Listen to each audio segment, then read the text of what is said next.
Friend just sent me a image from the Queens Daily Eagle.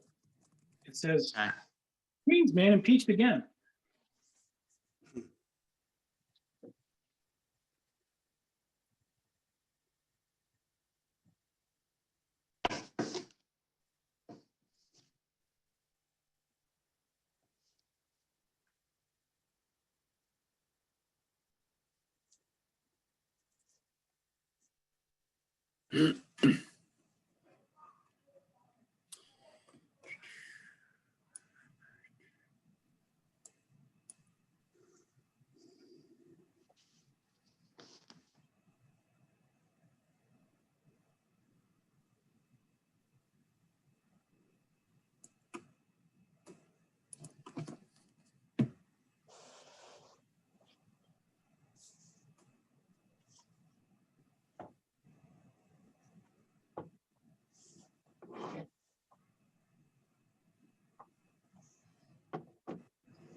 Okay. Jay, we all set? Yes, we are. Okay, good evening, everyone. This is the South Kingstown Planning Board. This is a special session.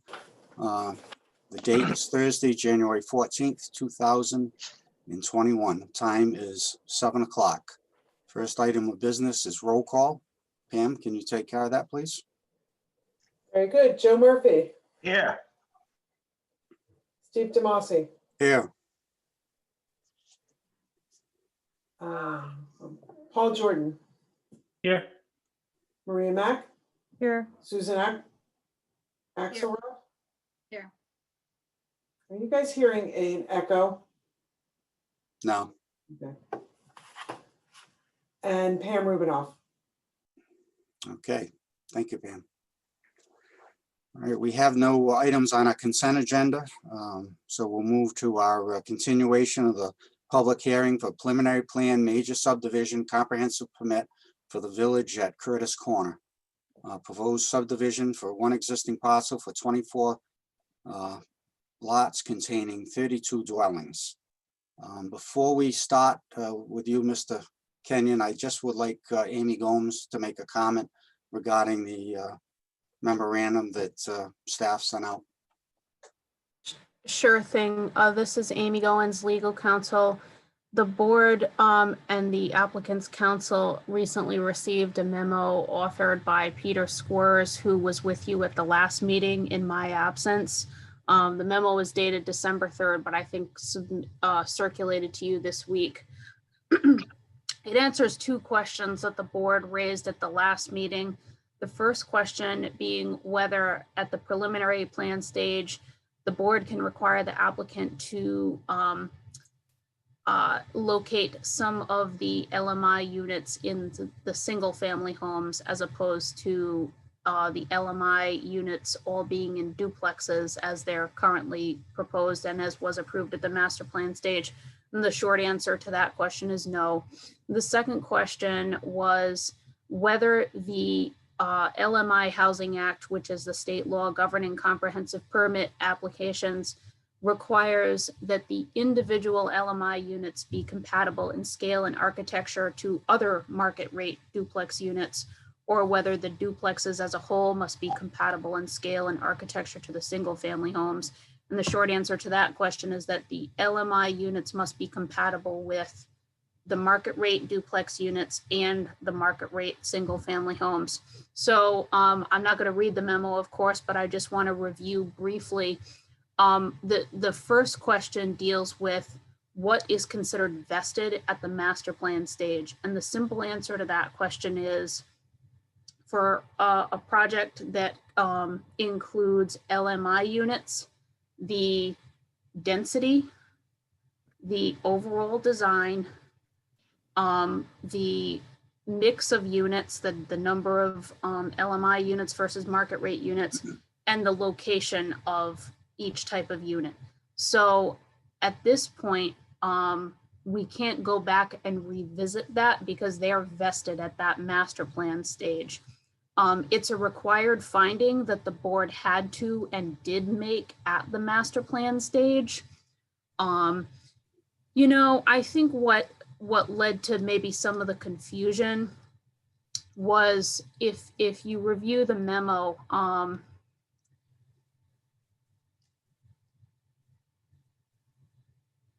the condition, one of the conditions of the master plan approval, condition number 4, was that the proposed LMI housing unit shall be integrated throughout the development, shall be compatible in scale and architectural style to the market rate units, built and offered for occupancy simultaneously with construction and occupancy. That it was phrased as a condition of approval, but really it's just a requirement of state law. And I've told the board before, sometimes we like to do a belt and suspenders approach with conditions. We like to ensure that everybody's on the same page and everybody knows the requirements to which they will be held.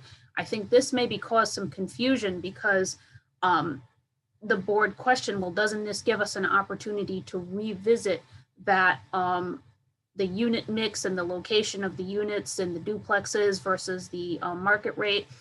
That, as Peter wrote, that condition should be read as addressed to aspects of the LMI housing units that were not raised or reviewed or even considered the master plan proposal, such as bedroom count, unit size, architectural renderings, etc. But the basic idea of the vesting is that the LMI units are where they are and were approved in the master plan at the master plan stage. So we can't reconsider that issue at the preliminary plan stage. And as you know, as we discussed Tuesday, this was an issue that came up with SHAB recently regarding the Fieldstone Farms development. SHAB said, no, integration is an issue that that is properly addressed at the master plan stage. The second question and the second issue addressed in the memo is, what is the meaning of compatible? So one side is all LMI units and the second side is the market rate units. So we're just have to satisfy the statutory requirement that the LMI units are compatible in scale and architectural style to the market rate units. The state law doesn't provide a definition of compatibility. There's really only one published case that addresses what compatible could mean. And the judge in that case said that term has to be interpreted in light of the stated purpose of the statute, which is to promote the production of affordable housing. So again, compatible shouldn't be read to mean exactly the same. But it should mean, you know, harmonious, goes together well. So I can answer any questions you have regarding the memo. I hope it cleared some things up. Any questions from board members? Yes, I have a few.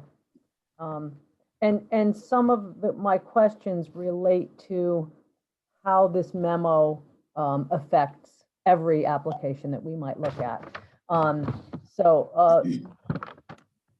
The first question is, in the general law, the vesting includes conceptual layout and all conditions shown on the approved plan, which almost sounds contradictory, because if it's conceptual, then how can it be flexible or changeable if the plan itself and the layout itself, in addition to the density, is vested? You understand what I mean? Yes, I understand. And I think that has been, that there's two sections which relate to vesting.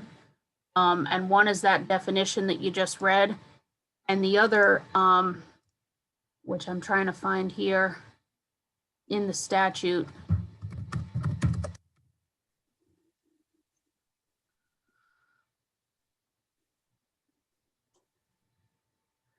Yeah, so let me go back to what Peter mentioned in the memo. The idea of a master plan approval is, here's the general layout, and yes, it does have the word conceptual. It shouldn't be read to mean set in stone and can never change, but the basic parameters of the development, the density, the layout, the overall design concepts, those are things that when the planning board grants approval, that gives the green light, or should give the green light, to a developer to go ahead and proceed with potentially major investments in the engineering required for the preliminary plan stage. So to the extent that a board would want to alter any of the approved aspects of the master plan, I would say they would need an extremely, extremely compelling reason to do so, something that couldn't have come up at the master plan stage. For example, engineering, right? An environmental review, you know, a historical cemetery that was previously unknown was discovered in the middle of the site. I would suggest that unless there is evidence like that, which was not known to the board or couldn't have been discovered or inquired about by the board at the master plan stage, it's prejudicial to an applicant to reconsider things that were thoroughly vetted at the master plan stage. Okay, on page 6 of the memo, about halfway down the page, it reflects that condition number 4 should not be read to override that finding. Is there some kind of hierarchy relative to findings versus conditions? Yeah, I think the findings that were required, that the board is required to make under state law as, you know, standard finding for a comp permit application, a finding is what it is. So to rephrase it as a condition, I wouldn't call it a hierarchy, because findings are findings. They stand unless they're overturned by a reviewing court, you know, for lack of substantial evidence.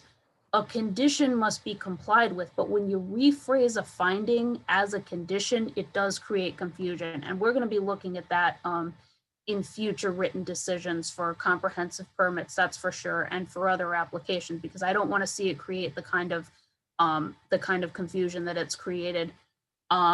Again, I think the only reasonable way to interpret that is, hey, applicant, keep in mind that going forward, you must still comply with this integration requirement.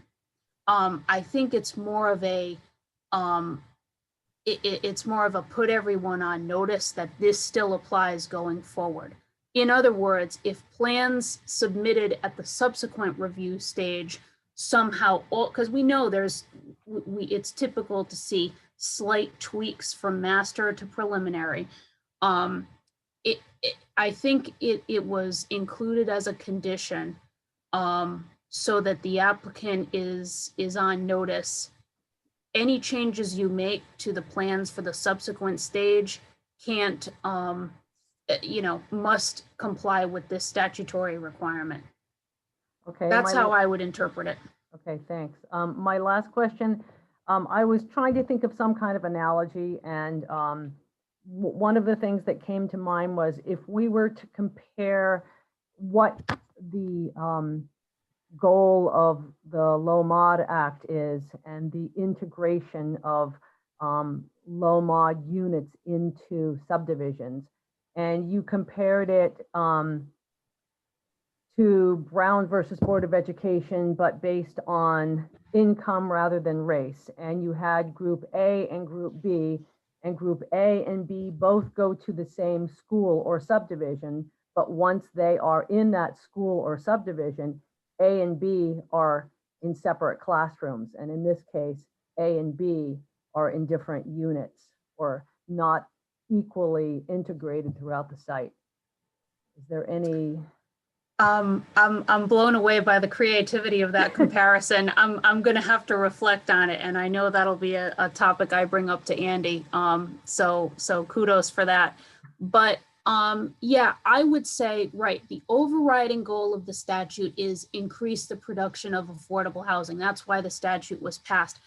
My personal take on the purpose of the integration requirement is, right, let's not make sure we don't end up with developments where to the outside observer looking at the development, it's clear, oh, that part of the development, you know, is the LMI units. We want the developments to be seen as not just an LMI house, a development containing LMI housing, but a nice development that happens to contain LMI housing where it's not immediately obvious to the outside observer where the market rate units are versus where the affordable. That's just my personal take on it, right? We don't have the kind of legislative history that would allow us to determine exactly what the legislature meant by that. And again, they helpfully or unhelpfully didn't define it, but I think that's an apt comparison.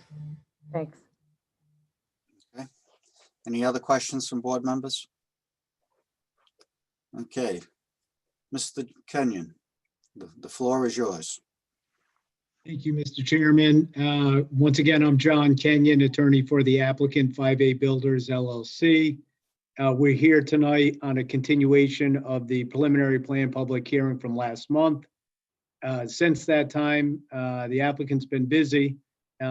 We appeared before the Affordable Housing Collaborative for a second time on December 10th, and they gave a positive recommendation, though I don't believe that their meeting minutes have been put into writing yet.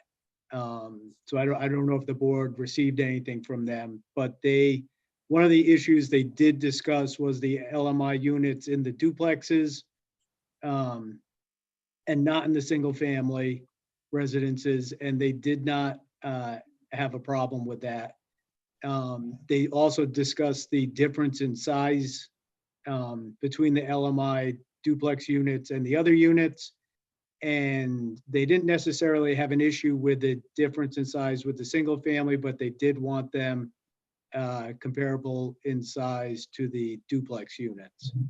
I know Joe was at that meeting, and if I'm paraphrasing wrong, Joe, let me know. I believe you're accurate, John. Thank you. And later tonight, we're going to have the applicant, Alex Petrucci, go over and explain the unit sizes a little bit better than it was explained at the last hearing. We also appeared before the Conservation Commission last week, and they have rendered a written recommendation. Most of the issues they came up with were actually raised by this board at the last meeting. And we have addressed many of those issues. I'm going to have Eric Prevey go over those changes to the plan based on the issues this board and the Conservation Commission raised. We also submitted an updated traffic study by Paul Banyan, and specifically looking at the development's impacts on the light at Curtis Corner and Saugatucket. And Mr. Bannon is here tonight. If the board has any questions, I wasn't going to have him testify. But at this time, if I could have Eric maybe go over the changes that have been completed since the last meeting. Good evening. For the record, can everybody hear me okay? Yes. Excellent. For the record, my name is Eric Prevey, P-R-I-V as in Victor E. I'm a registered professional engineer with Deprete Engineering. Offices at 2 Stafford Court in Cranston, Rhode Island. Since the last meeting, we had a chance to make some changes to the plans. In particular, if we could go to sheet 6, Jay, that would be helpful, please. In particular, the cul-de-sac island, there was a mention of creating a landscape island within, instead of having a fully asphalt cul-de-sac. Since that time, we've since added that on there. So we now have a, there we go. Yeah, right here. So we have on the inside portion of the cul-de-sac, we made that as large as we could, while obviously making sure to have proper turning radii for emergency vehicles and such. So the inside radius is a 20-foot radius in here. And that gives, by the time you end up on the inside here, that's about another 1,200 square feet that is now pervious that was previously asphalt. So that was a great suggestion there. We also put some plantings in there. So John Carter's plan was updated as well. I believe there's 3 Norway spruce that are in there, if I'm going by memory on that. Then in the front, there was also discussions about either pushing the units back or just making sure that the cars had adequate turnaround, so as to not back out onto Curtis Corner Road.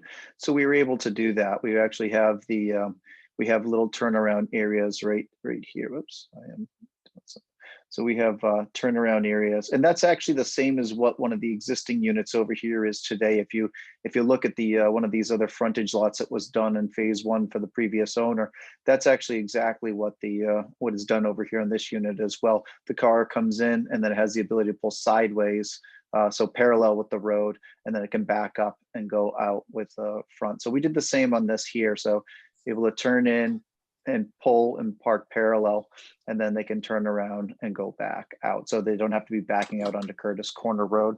So that was one of the suggestions as well, or push the unit back. But we thought a couple things with the frontage units, there was all these frontage units along here, and we wanted to keep kind of the frontage over here. And also if we pushed it back, that would also be increasing some of the impervious. So we felt that this was the right blend for this area right here. Then one of the other comments when it was opened up to the public hearing, one of the abutters was able to speak and mention about having some additional screening out here. So we did have, and it's on the landscape plan, there is a fence that has been added along lot 24 over here just to provide some extra buffering. Again, it's residential to residential, so you don't always necessarily need to be doing buffering, but it seemed like a reasonable request from the butter. So we were able to add that in there as well. So those were the general changes that were made to the site plans on it as well. We also were able to provide, actually we got from Mr. Petrucci's architect, we were able to get an updated rendering of kind of the 2 units put near each other. And on that one we showed, and that was just sent today, and all to be upfront on that, that was just sent today. But here are the 2 units that were provided by Mr. Petrucci's architect. So they're showing the 2 units side by side, and you can see some of the architectural features and elements on it as well. They are 30 foot wide.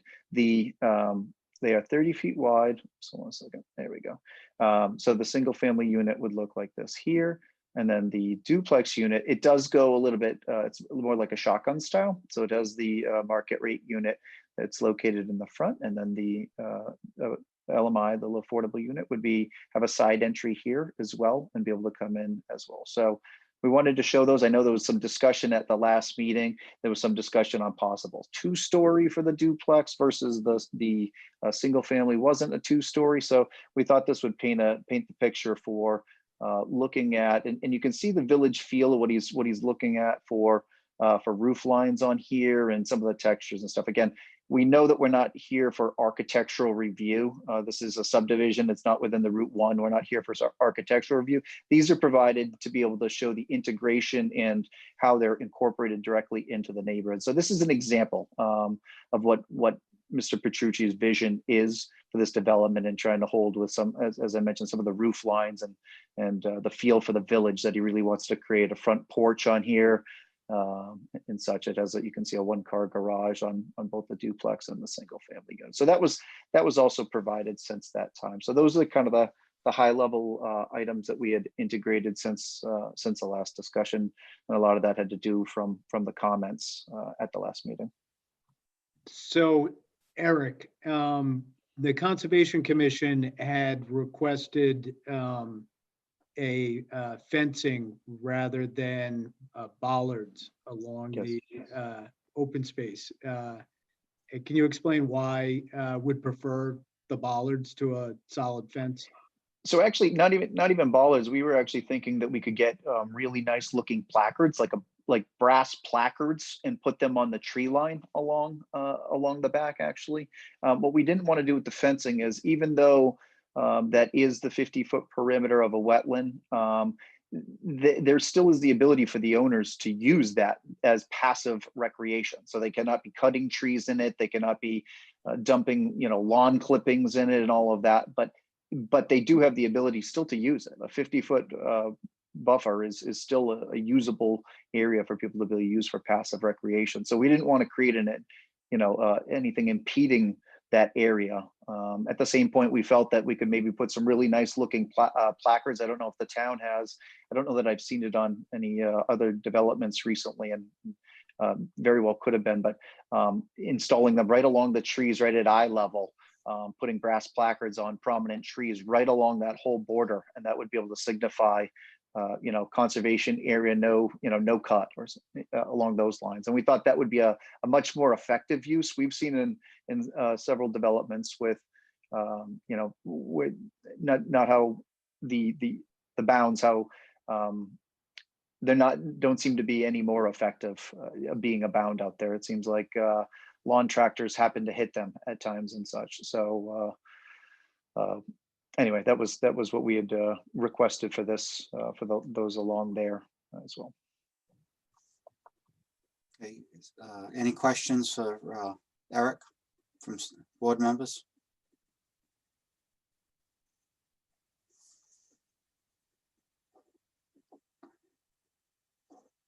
I have a question if I can ask. Go ahead, Susan.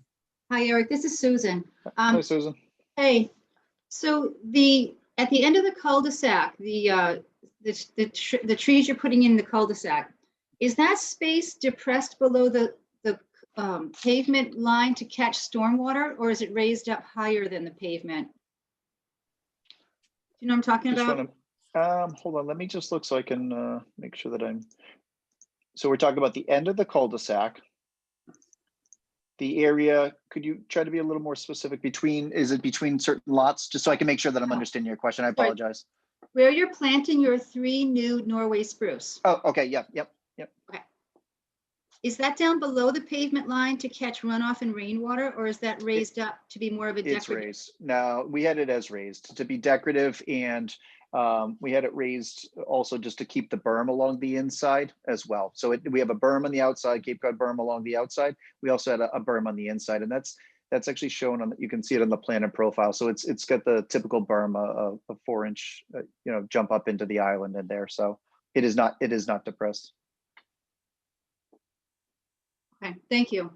You're And welcome. then secondly, can I just ask about the fence that you have running down beside lot 24? Sure. Do you have an idea of what kind of fence you're planning to put into that space?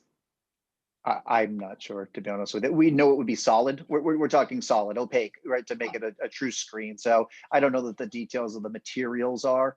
For now, we're calling out as a 60-foot, 6-foot high wall, opaque type fence. Okay, thank you. You're welcome. Maria, Eric, did you have? Yes. When I was looking at the plans, I was looking at the limit of disturbance and wondering, particularly as it relates to lots 7 through 10, why that couldn't be tightened up a little bit, because after all, the lot is going to be essentially clear cut. But I did note on the plans that behind 2 of those lots, you had an area, I'm trying to find it on the large set right now. You had an area that was an oval orange area on the plans. And can you just explain what that is and why it's there? I don't think it's called a detention area? Yeah, or something else? I know what you're talking about, Maria. It's, I'm on sheet 5, which is the soil erosion and sediment control plan. So that's a temporary trap. Okay. So when for construction purposes, we need to break the watersheds into smaller subcatchments to make sure it's not running as far and being treated directly on site. So that is for construction only. It's a temporary sediment trap.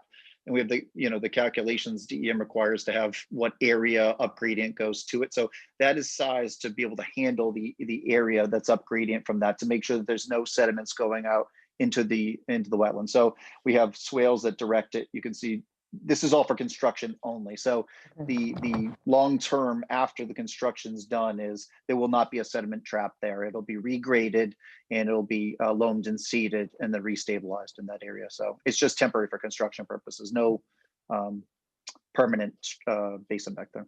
But since that is temporary in nature, but part of the grading plan, does that mean that it wouldn't be possible to bring that limit of disturbance in a little bit? Because this is going to be pretty dramatic on this site. So I just want to make sure I'm clarifying here. The finalized product, correct? So still, because the limit of disturbance needs to include that area to stay out of the way for construction. But you're saying after the construction is starting to stabilize, could that be tucked back in? Is that what I'm understanding properly? Yeah, it looks like that temporary area is pretty much Got it. confined to lots 8 and 9, but Mhm. it seems as though 10, as well as, let's see, 7. It seems that along, other than that corner lot, lot 6, it seems as though if you could reduce the impact as far as clear cutting and compacting those areas, it would certainly help give a little bit more, or less disturbance, I should say, to the site as a whole. Okay.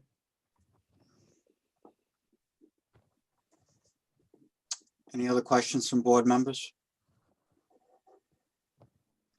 Is there anyone in the audience that has a question in regards to the engineering and the site layout for the Can engineer? you guys hear me? Mr. Chair? Yep, I'm sorry. Oh, Pam, I didn't- go ahead. Okay.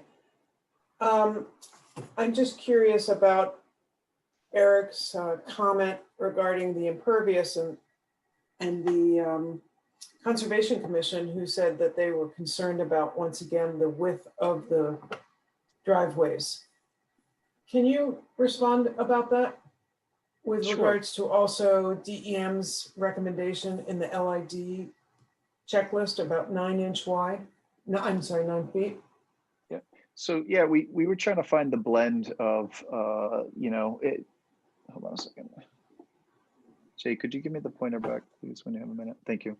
Thank you.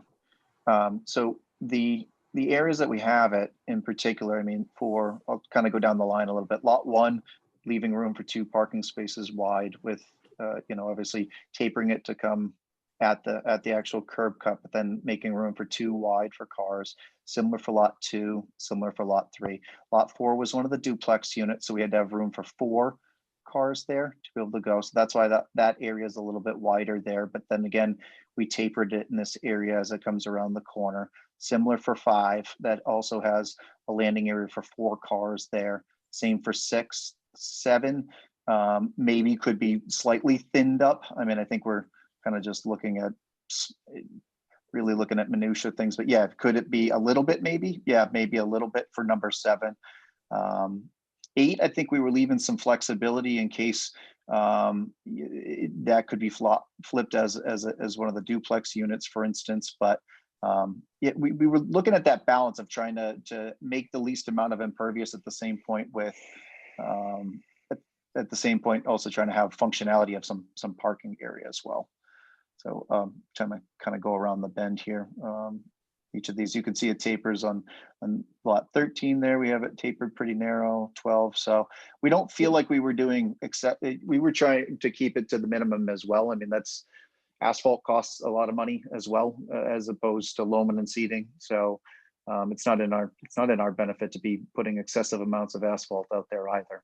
So we were trying to find that blend between the adequate amount of parking. I heard from the planning director last month as well, also about trying to make sure we got adequate parking for this development as well. So I think it's trying to find that balance is what we're looking for out there. Again, right here for lot number 20, for instance, again, that's a duplex, so leaving room for 4 there. 21 also has room for 4 there. So we're trying to find that balance. So that's how I would state it. Okay, apologize, Pam, you were off screen. I didn't see you raise your hand. Joe, since how I can't see you, do you have any questions? Paul? I'm good, Steve. Okay, Paul? Oh, no questions. Okay, and again, the public, I don't see any hands raised, so. Mr. Chair, Yes, this is Brian Wagner. I did have a question for Eric. Eric, I just want to be clear. You talked about marking the wetlands with brass plaques on trees. Yes, so not the Okay. not the wetland itself, the 50-foot perimeter wetland, The the trees 50-foot that are perimeter. just outside of the 50-foot perimeter. So I apologize if I misspoke, Mr. Wagner. Okay. No. The 50-foot it perimeter was- is where we would want to put it. The location I misspoke on, but the idea of placing markers on trees, I don't think is a very good idea. They're easily removed. There are proper ways to do it, but those ways for affixing signs to trees take upkeep and maintenance to make sure that they grow and expand with trees. And I think they will be lost over time, either from the growth of the tree, from intentional removal. I think you're much better off putting them on some kind of permanent bound that will be more of a long-term marker. probably a little more visible. We do have an open space marker that we have a detail, and I think, Eric, you're familiar with it. I mean, Very it's a familiar with it, yeah. 4x4 post with a. and it can be a Vertical limit. placard It's on got the scribed in OS and everything. Well, yeah, I think Well, that you can, right. if you're gonna do a placard on a tree, I think that what Brian says is right, and it may be a placard on the post, rather. Can I get involved in this part of it? Okay, Alex just state your name, Alex, please, for the record. Petrucci, the developer. I'm sorry you can't see my face. I don't know, something wrong with my camera.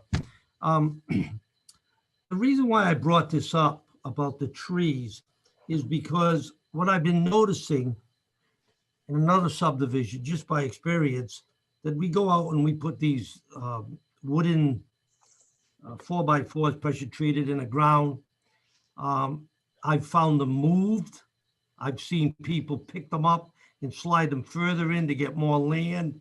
I scratched my head one day and I was behind some of the houses and I said, that doesn't look right, because I know the subdivision. I don't want to mention any names or any people. I don't want to get anybody in trouble. But what I thought of, I said, there's no way these people can ever move a tree.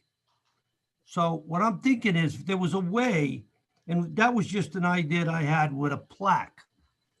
If there was a way that we could put a brass, have a real nice brass plaque made that would say, whatever, it's not to disturb it, not to cut the trees. It's something nobody could ever move, but I can understand his point. After a while, the tree could grow over the plaque. Now that I don't know, I'd have to talk to John Carter to find out how many years it would take before a plaque could get grown over. As far as removing it, they never remove a plaque that we put up because the plaque would have a non-removable screw, one-way screw. You cannot take them out. It's impossible. You'd have to take a sledgehammer and a chisel. So, but as far as the time it will last, that I do not know. I'm not a tree guy. I was just trying to think of a nicer way to make it convenient for the people, because as they like to do, they like their dogs and cats or whatever walk through the woods, and and have the right to that area because people walk in it today as we speak. And I didn't want to put a fence up and block people out. And I didn't want posts where people are going to move them or knock them over or drive them over with their backhoes or their lawn material. So I was thinking of another way to do it. It was just a thought. It's not in stone. I'm not going to sit here, kick my feet and yell, say that's all I will do. If somebody has better ideas, I would listen to it. I just think that the wood poles would scribe it in the name and the number is just a dumb thing to do because they can knock them out, they can move them. That's why I wanted to come up with another idea. Alex, how about when you're clearing the site, if you come across some boulders, you drop the boulders in between the placards along that line. Absolutely. There's another So great at least idea. if somebody moved one of the posts, you could visibly yeah. see that it's not in line with the boulders. We can also have a plaque. It's going to be more work for me, but I could put a couple of boulders around, like you said, if we have them on site, and I could have some kind of a plaque put on the boulders or something that they obviously can't move those if they're big enough. I mean, I don't know. There's got to be another way to protect. I don't think we're protecting it. I think all we're doing is keeping the people knowing that, hey, this is a buffer area. Hey, don't cut our trees down. Don't touch this. If you want to go out there and play in the woods and do whatever you want, God bless you. But there's got to be a way. And we should all put our heads together and come up with a better idea. That's what I'm saying. I think Steve's idea might be worthwhile if possible, because several lots, let's see, lots 1, 2, 20, 21, 22, 23, all seem to have, maybe not 23, have remnants of stone walls that may be, 18 too, that may be removed. And I'm assuming that those stones will be too large to use in the drainage trenches that will be surrounding some of the lots. So it might make sense to try to reuse the stone walls or reuse the stones and create some kind of stone wall. From a practical perspective, I think it's going to be very difficult, given the fact that this is a very dense subdivision with no internal green space, that, you're going to have probably 64 cars on the site. And other than the stormwater areas, just wondering where people will go to walk or their kids will go to play. I mean, they may end up in the wetland. Not that I think we can do anything about that, but I do think trying to mark the buffer area is useful. And unfortunately, a lot of it comes down to the homeowners association and how well they clarify and or enforce the wetland edge as well. Yeah, we'll Mr. just have to Chairman, make if I sure, may. we'll just have to make sure the homeowners agreement has that statement in there about maintaining that signage and making sure there's no encroachment. Mr. Chairman, if I may for a moment. Go ahead, Jamie. I think the comments regarding demarcation of the buffer are a great conversation. I've had some experience and success over 30 years, and I think where you end up on a site of this is kind of a hybrid system. You probably won't have a tree in every location where it's exactly 50 feet away from the wetlands edge. That usually doesn't occur in nature, that exactly 50 feet, you're going to have a tree mark that. So I think it's potentially a combination of utilizing landscape boulder or rock, a post, and also potentially a tree in the manner giving you, working with what nature is giving you on the site. I've also had great success putting the markers on property lines. It serves kind of a dual purpose. One, it identifies where a property line is, and people are less likely to move something that is shared in common between two. And And again, you have opportunities here with line of sight potentially to do that on a number of lots. So I think a lot of the field conditions as the site develops, that the applicant could potentially work with the board staff to find the best alternative, which may be a combination of landscape boulder, posts with placards. I work with some communities, if they're concerned about a post being pulled out, it has to be 4 feet in the ground and it has to be based in concrete. Someone may end up cutting that post off, but they're less likely to pull it out of the ground if it's in a foot of concrete, 4 feet in a hole.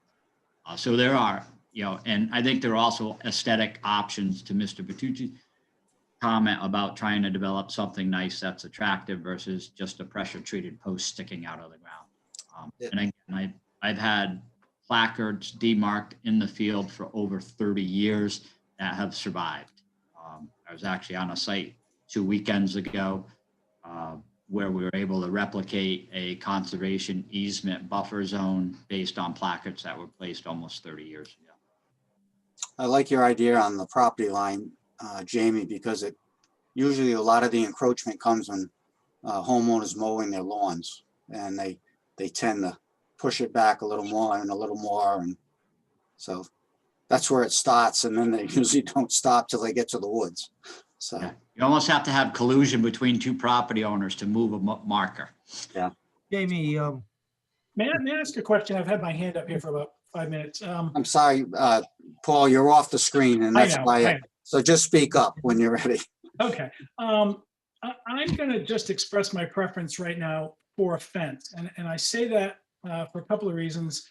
A 50-foot buffer around a wetland offers essentially no protection whatsoever for wetland habitat. A 200-foot buffer, which is the maximum jurisdictional area that DEM's proposing in their new regs, is also barely adequate. We talked to wetland scientists, they're talking about 1,000 feet. The idea that this area would be for passive recreation, dogs and cats in particular, are hell on wildlife, pardon my language. I think in 20 years of reviewing every one of the statewide acquisitions of aerial photography, I've spent hours and hours, countless hours, looking at aerial photography all over the state, year after year after year.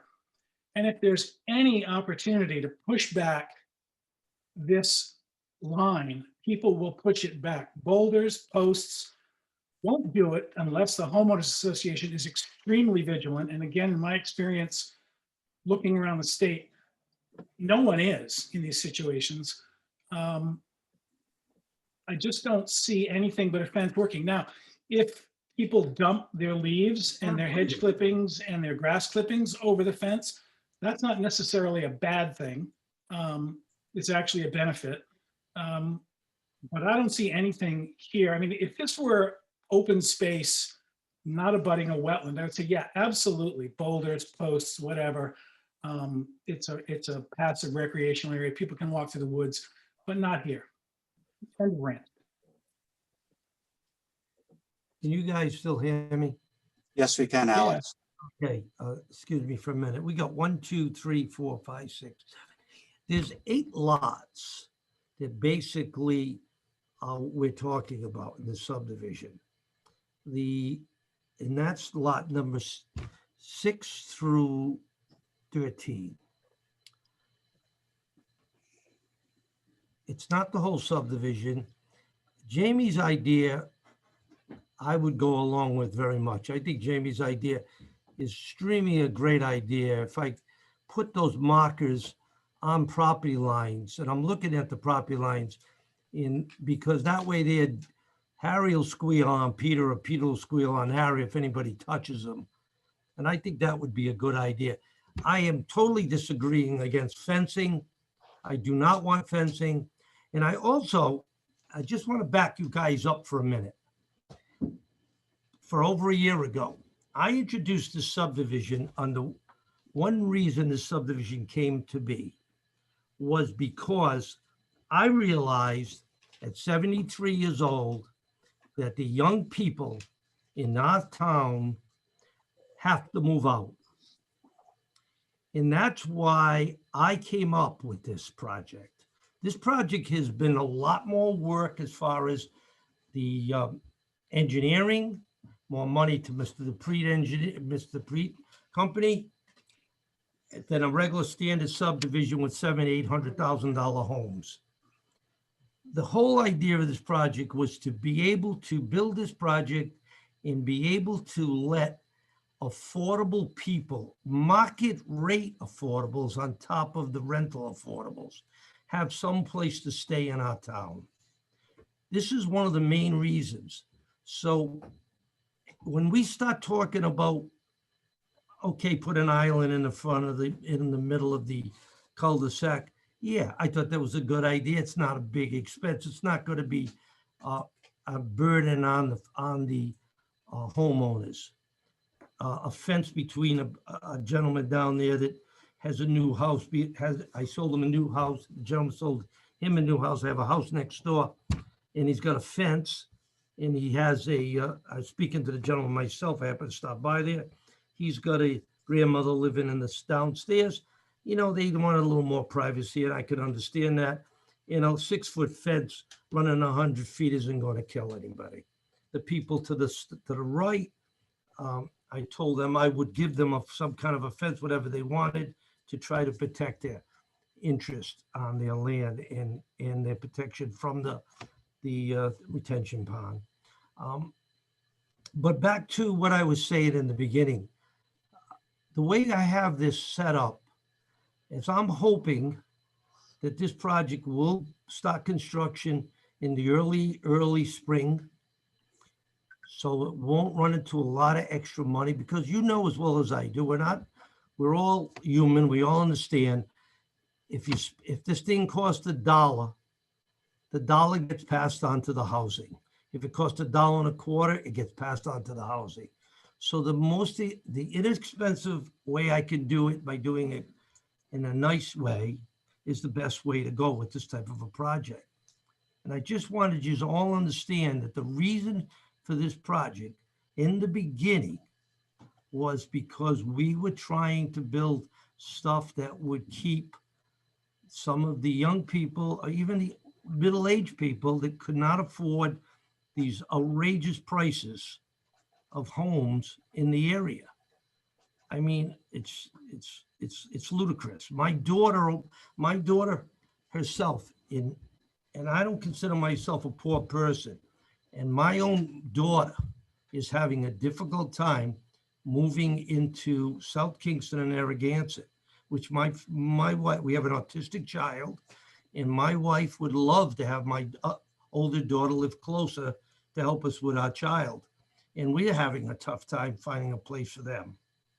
So you multiply that by a lot of people in this town, they're having the same issues. So I want everybody to understand that I love to, I build right, I do a nice job. My projects are usually nice and clean and neat. I gave you some drawings of these duplex and single families. Again, the pictures that I'm giving you, you got to always remember they're market driven. Now, you might get 2 of these, you might get 2 Garrisons. It all depends on market rate. That the whole idea is to keep these houses under like 1,400 to 1,600 square feet, so that I can keep the prices down. There won't be any big monsters in here. They'll all be reasonable homes. The affordable in the market rate in the duplex are going to be within a couple, maybe 100, 150 square feet difference. They're going to be very, very close. The affordable, the single family market rate, which I call affordable market rate, is going to be very similar to the duplex from the street. There's a few different designs I have, and these are just some of them that I'm coming up with. But the whole idea is to try to make it so that you drive down the street and you can't tell, oh, that's an affordable house. Look at it. It's got no windows, it's got no doors, it's terrible. no, the landscape is the same. The trees around the street is the same. The entrance coming into the place will be the same. The island where the little trees are in the middle of that island, which I like it. And I'm glad that somebody brought that into my attention because I'm probably gonna want to put a nice, maybe a big Christmas tree there. So Okay. that's where I'm coming from. All right, thank you, Alex. You're Uh, welcome. Paul, in regards to your statement, does the state have any informational flyers or anything that we could include to the homeowners when they purchase the home, put it as part of the homeowner documents that talks about infringement on wetlands or what, wildlife or household pets do to it? I'll have to check. We used to have a lot more staff that wrote those kinds of things. And over the years with budget cuts, we don't really have anyone dedicated to doing that kind of work right now. But if nothing else, maybe we just put the onus on the homeowners association and really put them on notice that, I mean, if we can't do a fence, this has to be monitored. Yeah, but again, explaining why Yeah. we don't want that infringement. And it's the fence, if I lived in one of those houses, I'd like to be able to see that, look out, especially in a tight development, to be able to look out when you're in the living room or the back of the house and see the wetlands or the trees. I just think people look at their lot line and that they assume is where they can do what they want. Yeah. The only other thing I'm aware of is that a survey marker placed by a professional land surveyor, there's a big fine for moving that, Mhm. which might, maybe that's an option. Okay, That could- Pam? Put in a split rail Excuse me. fence that could be go right- also another option.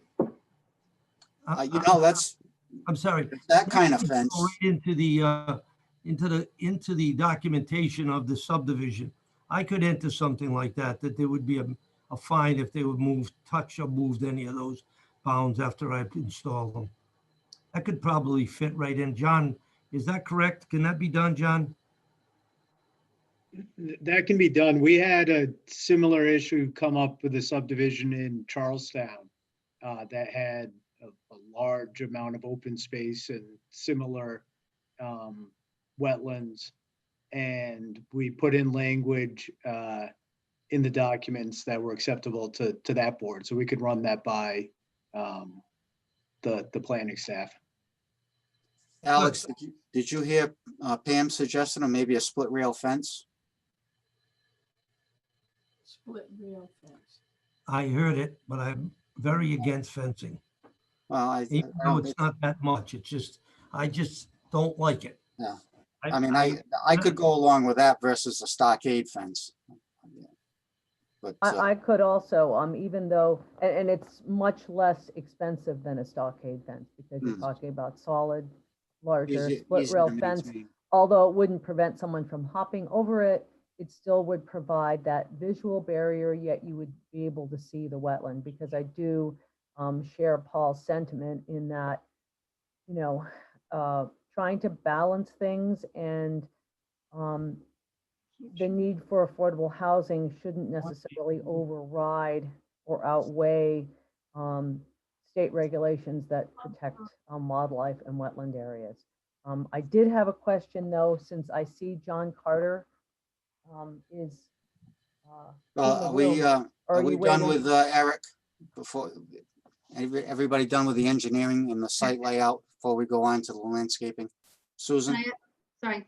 Hi, this is Susan. So this is a crazy idea, and I'm just going to throw it out there because otherwise I'll think about it all night long. I'm looking at the letter from the Conservation Commission where they stated that they're frustrated that there's not more usable open space, especially given the need as not everyone can drive to nearby publicly owned open space. And so I'm looking at the density of the project, and I realize that it may be geared toward younger families. And I'd like to ask Mr. Petrucci if he would consider potentially eliminating the house from lot 19, which is the one square in the middle of the project at the bend in the road, and consider installing a small playground, a half-size basketball court, or some kind of gazebos and picnic tables and barbecue pits or some sort of community gathering space in the middle of this project?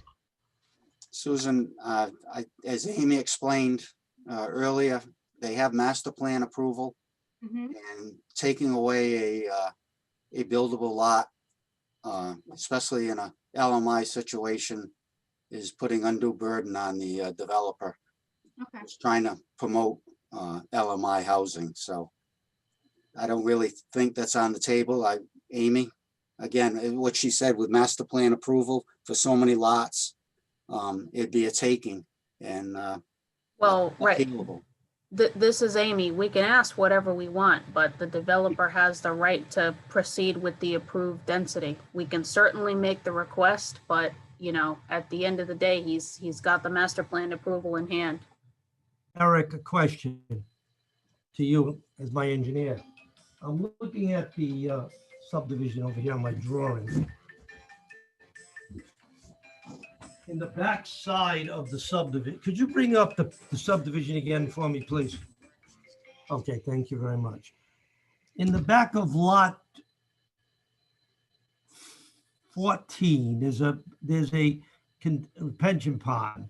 And up between the edge of the pond and the edge of that wetlands line, is that usable property? Eric? Eric? Are you talking? Hello? Hello? We can hear you. I'm not sure what's happened with Eric. Can you still hear me? Did he, well, He's still on the, it looks like he's having some issues with the way he's, Well, my question was, I'm just throwing this out there, that area behind the pond, because there's an easement that goes between lot 13, lot 14. I could make a little walkway and put some picnic tables out there so people could come from the subdivision, walk out there and have a picnic, which they're backing up, because where that buffer area is, I've been out there. That's beautiful. I mean, it's a buffer, but it's dry and it's beautiful land. There's nice trees. It's nice. The wetlands, from the wetland line, the real wetlands line on is wet, but the buffer line is very dry. If I could put some picnic tables, but not in the buffer, on the edge of the buffer, then people could use that for like a little walking area.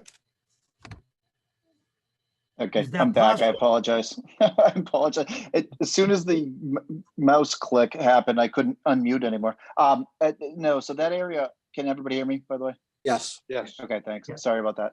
No, that area actually is the slope of the berm. So I'll show you now. So this right here is the top of the berm associated with that infiltration basin over here. So that's the top of the berm. But then the backside is a slope to be able to get back down to existing grade over in this area. So it would be sloped at a grade that you wouldn't be putting necessarily any benches or anything such as that. So I don't And think you that's an can't put area any that you. Can't put any picnic tables on the other side of that wetlands, that buffer line? It's pretty steep, not steep. It's a 3-to-1. I mean, it's a typical 3-to-1 slope that's allowed in the town. That there may be a small area in here that could be. This area on the grading plan is a relatively lowish area over here. There could be a small area, be able to put something right there, perhaps. That's also kind of has the feel of being in the backyard of lot number 13 right there as well, though. So I'm not sure it's a super beneficial area to put it, but there are, the other thing too is, there are sidewalks along, I'm just giving context to remind everybody, there are the ball fields with the middle school right down the street as well. Again, that doesn't take away from being in somebody's neighborhood. At the same point, the backyards, all the backyards as well, we're still providing backyards for people to use here. This area for lot number 3, for instance, that's still got over 30 feet of a backyard over there. So there's more than enough yard to play in the backyard. I'm looking at all of these now, even the ones that are along the wetland, the 50-foot perimeter wetland here. These are still 30-foot backyards in the back here. So, and they're all different sizes, obviously, but I'm not sure that the open space area could really integrate. This would be the place where I would think, if anything, Alex, in the area that you were describing would be possibly a place to go. Okay, thank you, Eric. So,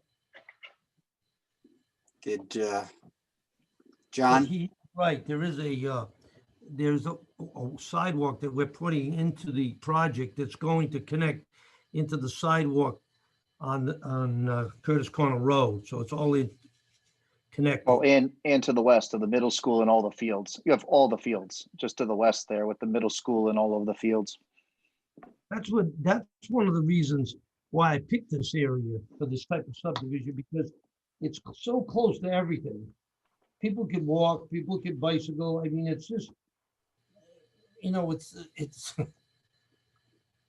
a much better for this type of subdivision, because another big thing is there's all sewers too, which the sewers, you don't deal with septic systems and all that stuff. And so you can do a subdivision with this density. Okay, Be able to get these prices down. That's the whole idea. all right. Eric, if you can look at that spot, and if it's possible to put a picnic table or two in there, as Susan requested, then you can let us know at the next meeting if that's would be feasible with the slopes in that area. Got it. Noted. All right. And Or Eric, even if for some reason it was proven that the slope was too great of a degree, maybe there would be a way to put in some kind of material, stone or otherwise, into the slope, like you often will see in the slope of an amphitheater, and you see seating that goes along the, perpendicular to the slope, something like that, if the other isn't feasible. Just something to think about. Thank you. all right. Even if there is a slope, we could always put benches, a few Right. benches just along the edge of that wetlands, and you're sitting over there looking over the pond. I mean, if you want to go for a walk with your wife and you just want to go out there and sit down, and the woods are there, and just sit down, and a few benches here and there. Okay, that's a You know, good idea something- too. You can Don't let us want- know at the you next don't want meeting to- what you come up with. And just have them keep their cats inside and be indoor cats. All right, for the board members that I can't see on the screen right now, any more questions of engineering side of it? No And- questions, Steve. Okay, audience, I don't see any hands raised, so we'll go on to Mr. Carter. I think Maria, the plan was pretty straightforward for the cul-de-sac anyway, the landscaping. Did you have a specific question, or would I you like to did. make his presentation? I did. So the two things adjacent to Curtis Corner, you have arborvitae, which are pretty much along, I would say, adjacent to the entrance. They're pretty much in a straight line, other than one, so they're not particularly staggered. And then there's more, and I still worry that these become deer fodder, and wonder if there's a substitution that can be made.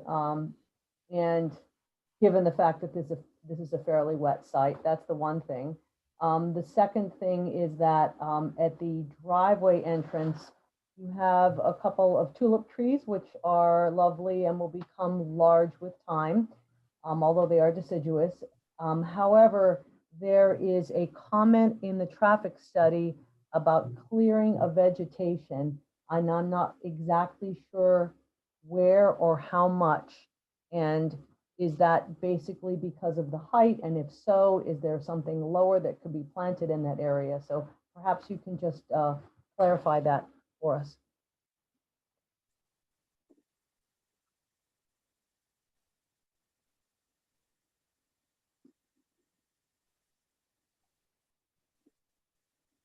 Want me to answer that, Eric?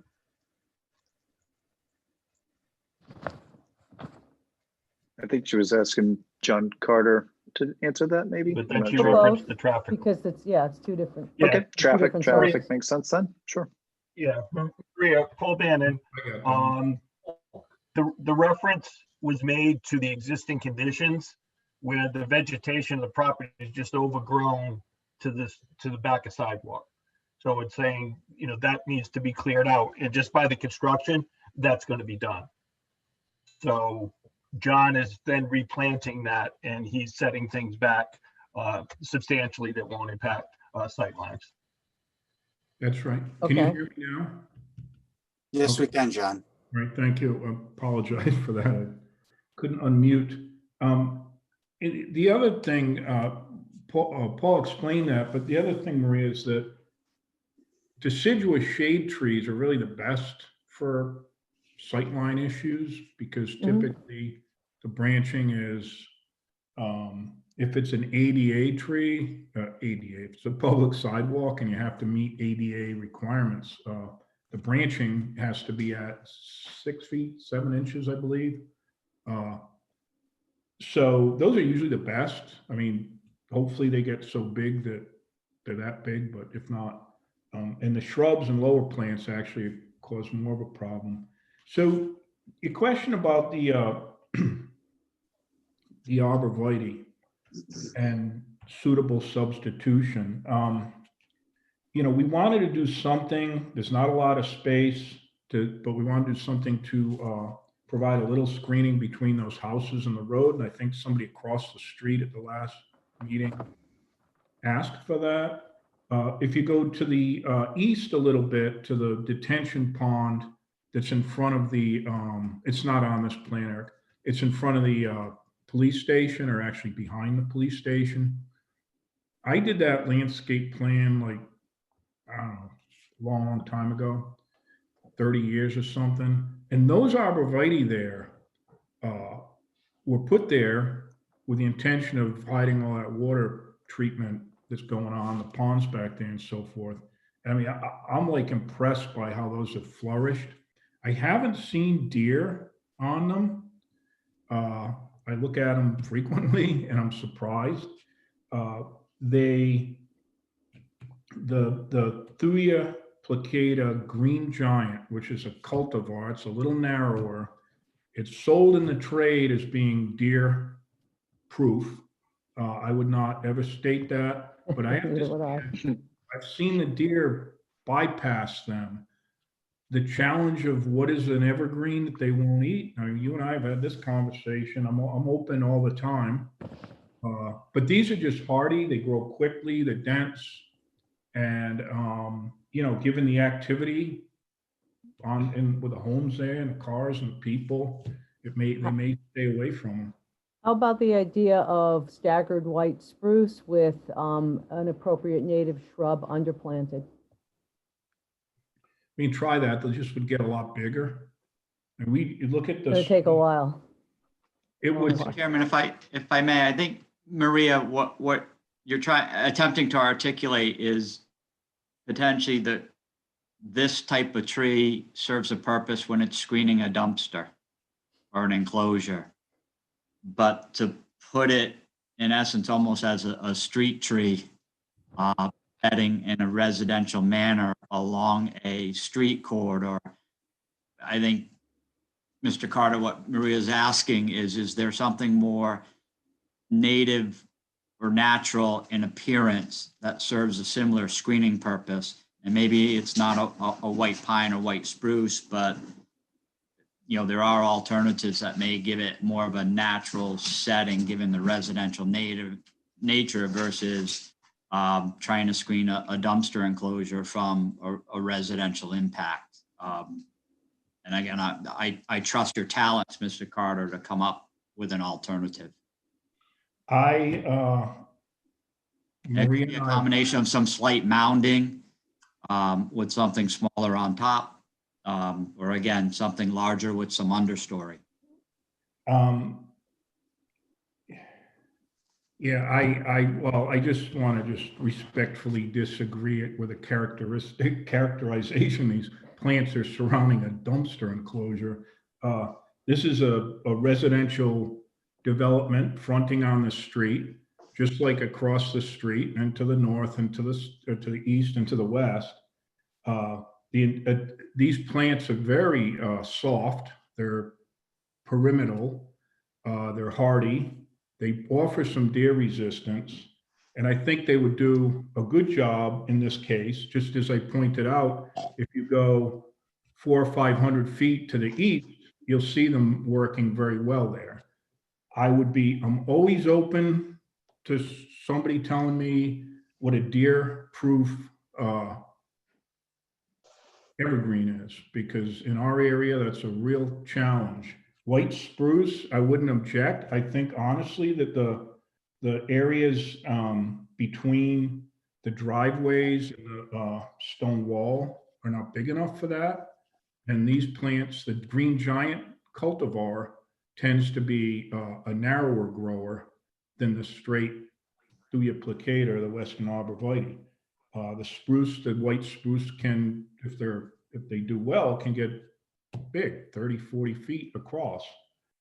There's also issues with underground drainage. And if you look, what I'm getting at is it's very constricted, the place we can put plants. Now, Ilex opaca, the native holly, is a nice plant, a beautiful plant. It's a slow grower. Slow growing, yeah. It's dense quickly. Shrubs, certainly deciduous shrubs. I couldn't name 3 evergreen shrubs that I would suggest would be deer resistant. But if we agreed that that wasn't a high trafficked area for deer, then there's other nice shrubs we could put out there also. I have no problem relooking at that. I always hate to walk away being told, if I don't have a new idea,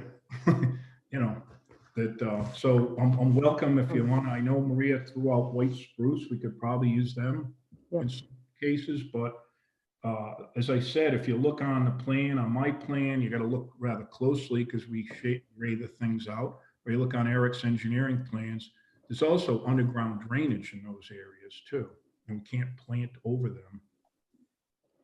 I would certainly appreciate you having another look. I've had a lot of good luck with deer resistance with white spruce, as well as considerable success in wet areas. And if you adjusted them so that you had some staggering and some underplanting with some kind of native shrub, I think that would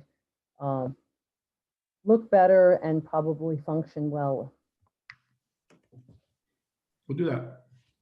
Thanks. Any other questions for Mr. Carter from board members? Anyone in the public side have any questions for the landscape architect? Please raise your hand.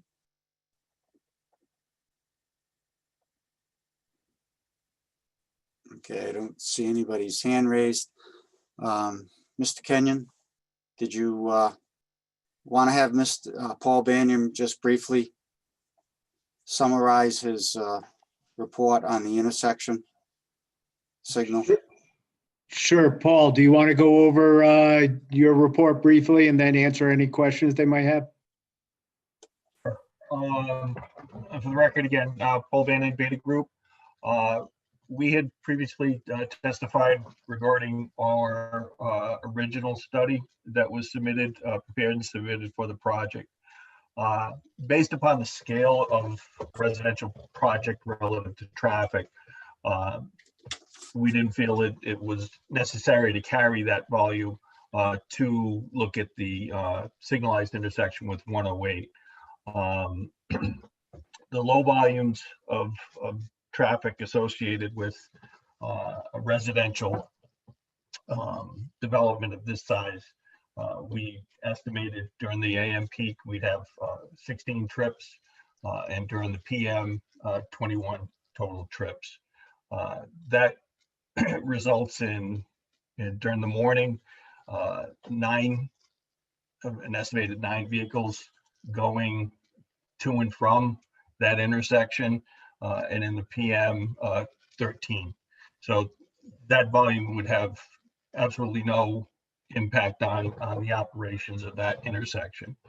And the DOT within the last 2 years did a major upgrade of that intersection that included roadway widening, installation of left turn lanes for Route 108, and advanced left turn protected phasing for those movements. So the intersection operates efficiently today and more safely because of the turn lanes and protected phasing. So the supplemental letter just goes through that process and shows that the intersection, the volume of traffic associated with this site through that intersection, the intersection will continue to operate efficiently during the peak hours. Okay. Any questions? Any questions? Yes. On page 4 of the traffic report, you have the existing level of service summary and Route 108 southbound left and Route 108 southbound through and right. You're showing under at least the PM peak hour, a level of service B for both. And then under build conditions, it changes to level of service C below in the table below that. Is that taking into account the high school that is slated to be built in that area, or Yes. is that Our irrespective of that? Yes, our analysis included relocation of the high school. We actually worked on the high school project for the town. And so you're clear with what the current traffic associated with the high school is? Yes. Yes, we prepared, we did a comprehensive study of both the middle school and the high school and looked at the impacts associated with moving the high school to the middle school location last year. Thank you. Yep. Any other questions of Mr. Banyan from board members? Anyone in the audience? Do they have a question for the traffic engineer? Please raise your hand.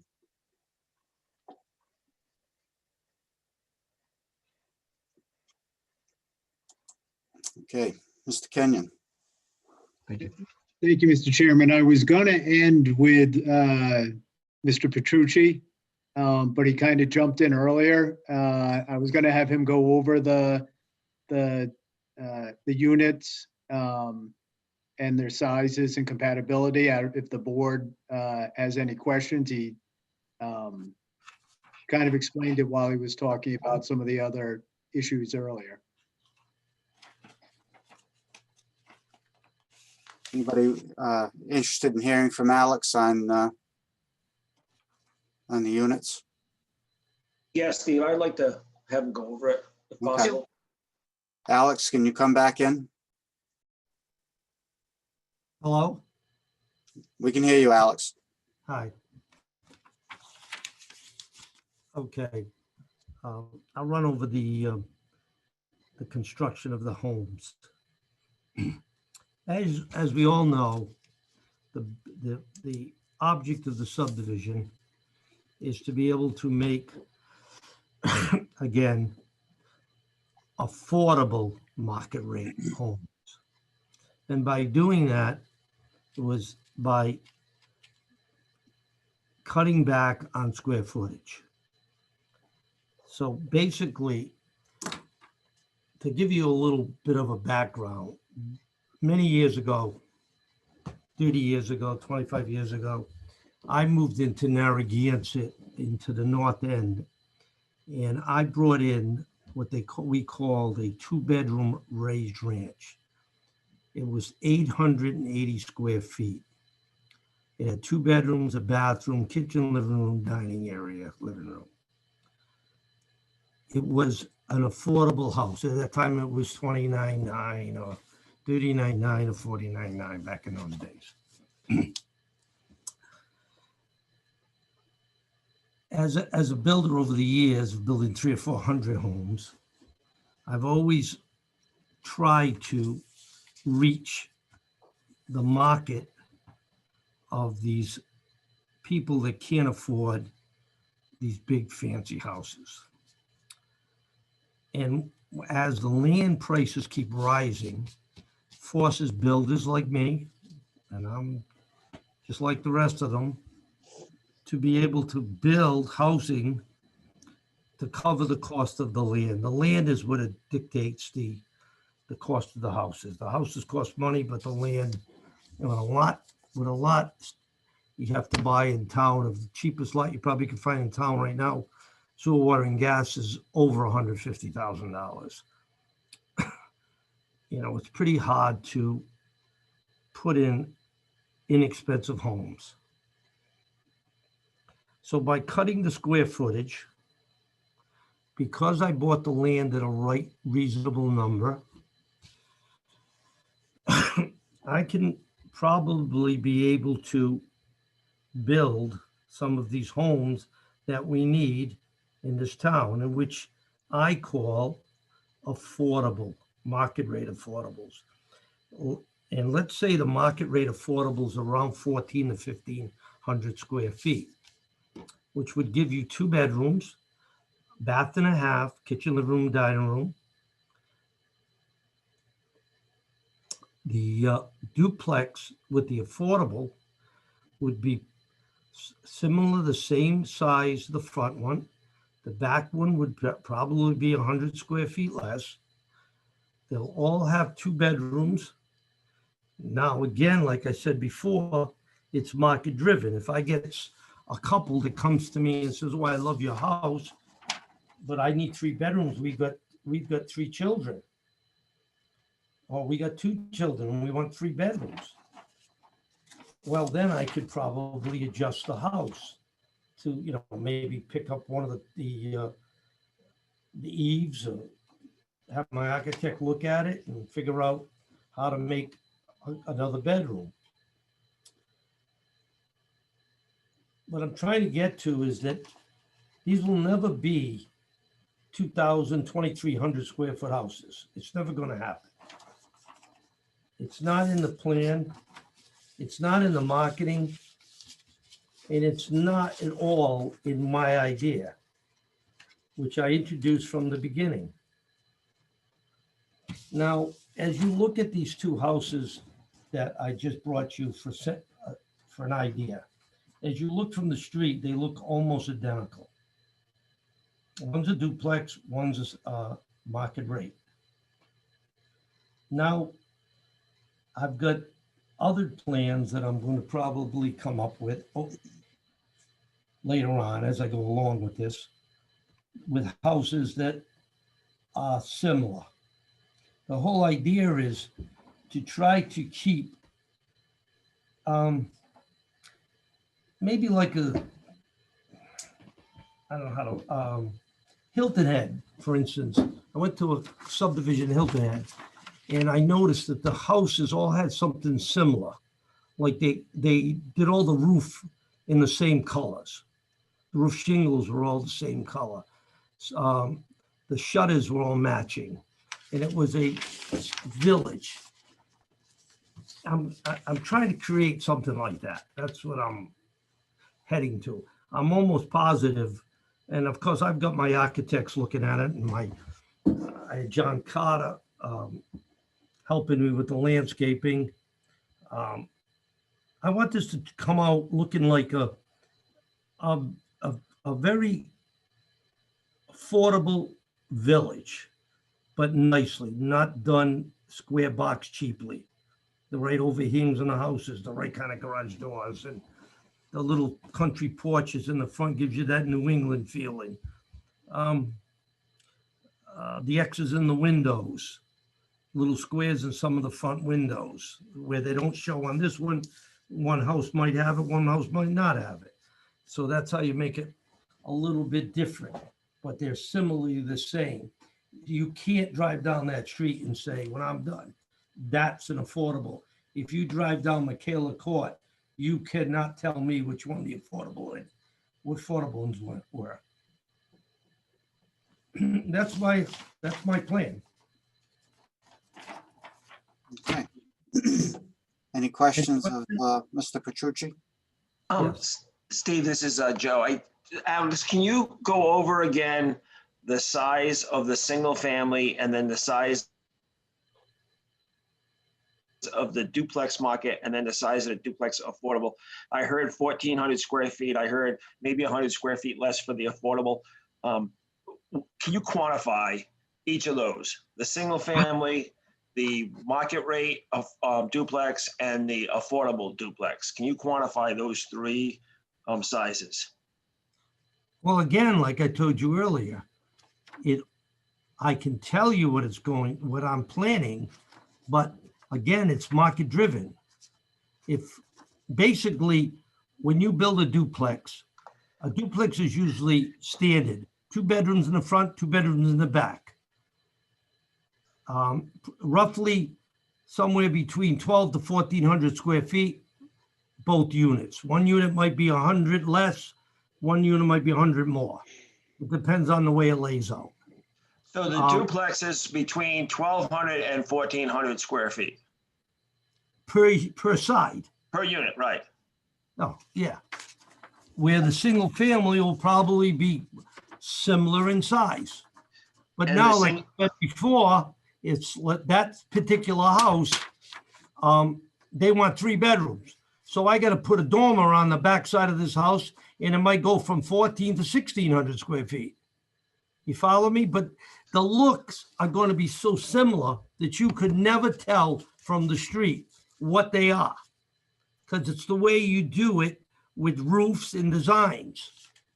I'm not building square boxes where you just build a square box and that one's going to be square, that one's going to be round, that one's going to be square. I mean, no, these are good roofs designs.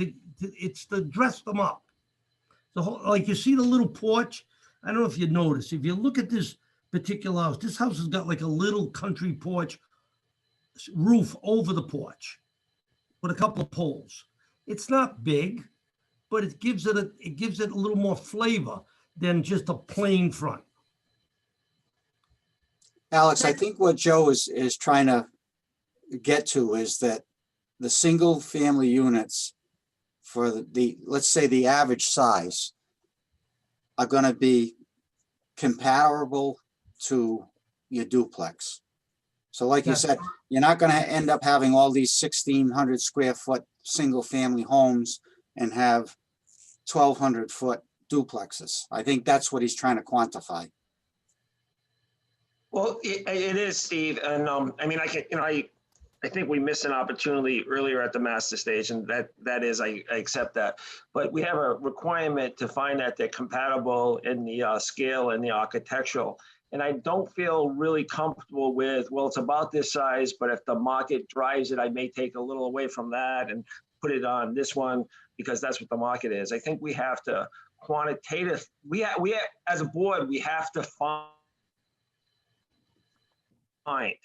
positively find that they're compatible. So I would feel more comfortable if it's quantified a little bit more, and that is what ends up being in the conditions. And I'm not saying they have to be exact, but I just feel it's a little too loose right now. I would like to say maybe the overall average of all the single family units, that average is close to what the duplexes would be. Is that would that sound reasonable, Joe, or what you're trying to get to? I think that there's some language like that would work and would show that as a board, we found it's compatible. Yes. Just as a guiding line that, again, so we don't end up with 16 or 1,700 square foot single family units in much smaller duplexes. Well, even in the duplexes, I wouldn't want to start off with, they're going to be about 1,200 each, but then market drives that the market rate should be 3 bedrooms. So we're going to make that one 12 and the other one 9, because that's what the market drives. I think we have to be have some positive findings now that they're compatible in size, and that has to be part of the conditions. Yeah, well, I think I think it was Northwoods on South Road, Amy, when we were discussing that as far as what the affordable units, I believe it was you said that if the development is 3 or 4 bedroom homes being built, we don't expect to see a 2-bedroom LMI. Am I correct in that? That sounds like something I would say. I can't recall it, but I'm gonna have to look at my past advice to you, and more importantly, our past, I'll take a look at that, at our written decision on that.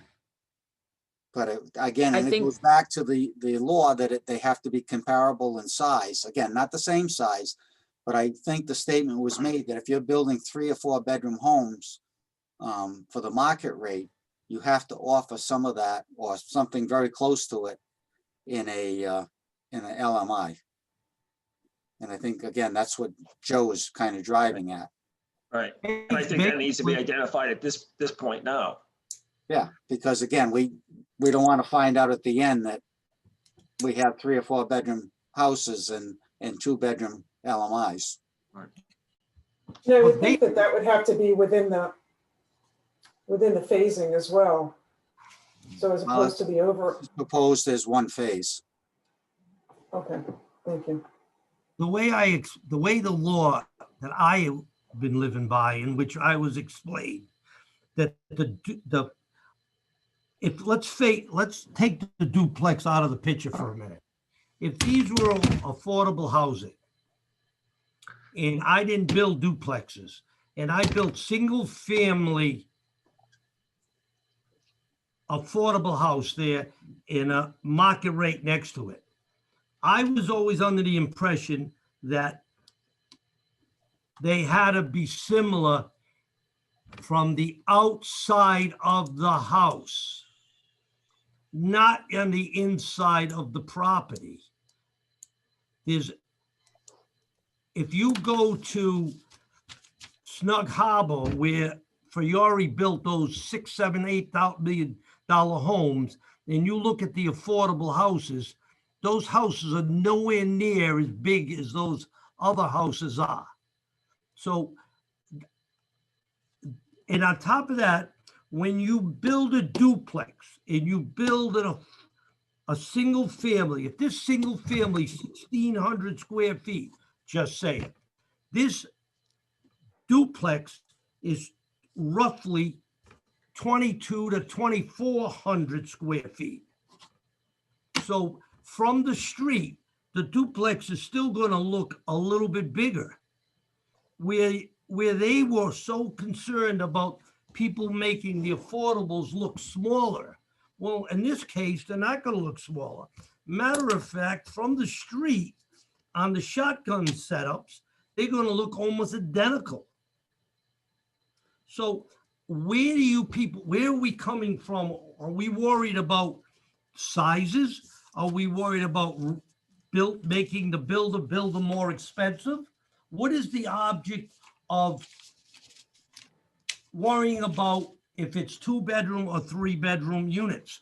That's what I'm having a tough time with this. It's about equity, isn't it? This is Amy. Let me just try to shed some light on that. And I want to remind everyone of the statutory language that we're talking about. Integrated is the first key word we need to recall. All LMI units proposed are integrated throughout the development. That to me means we don't want them clustered in one area. They need to be spread throughout. The second one is compatible in scale and architectural style to the market rate units. So typically planning board, zoning boards, we don't get really into the house, right? We're not talking about interior stuff. I don't know what, if any, review is done by the monitoring agency, by Rhode Island Housing, in terms of, do some have granite countertops while others have Formica? That we're not getting into, obviously. I think we all agree that's not a level of detail we're at. We are somewhere in between what Mr. Pertucci is describing, where we just focus on how does it look from the street and getting down to the nitty gritty of, finishes in the bathroom and kitchen. The bedroom count matters because I think the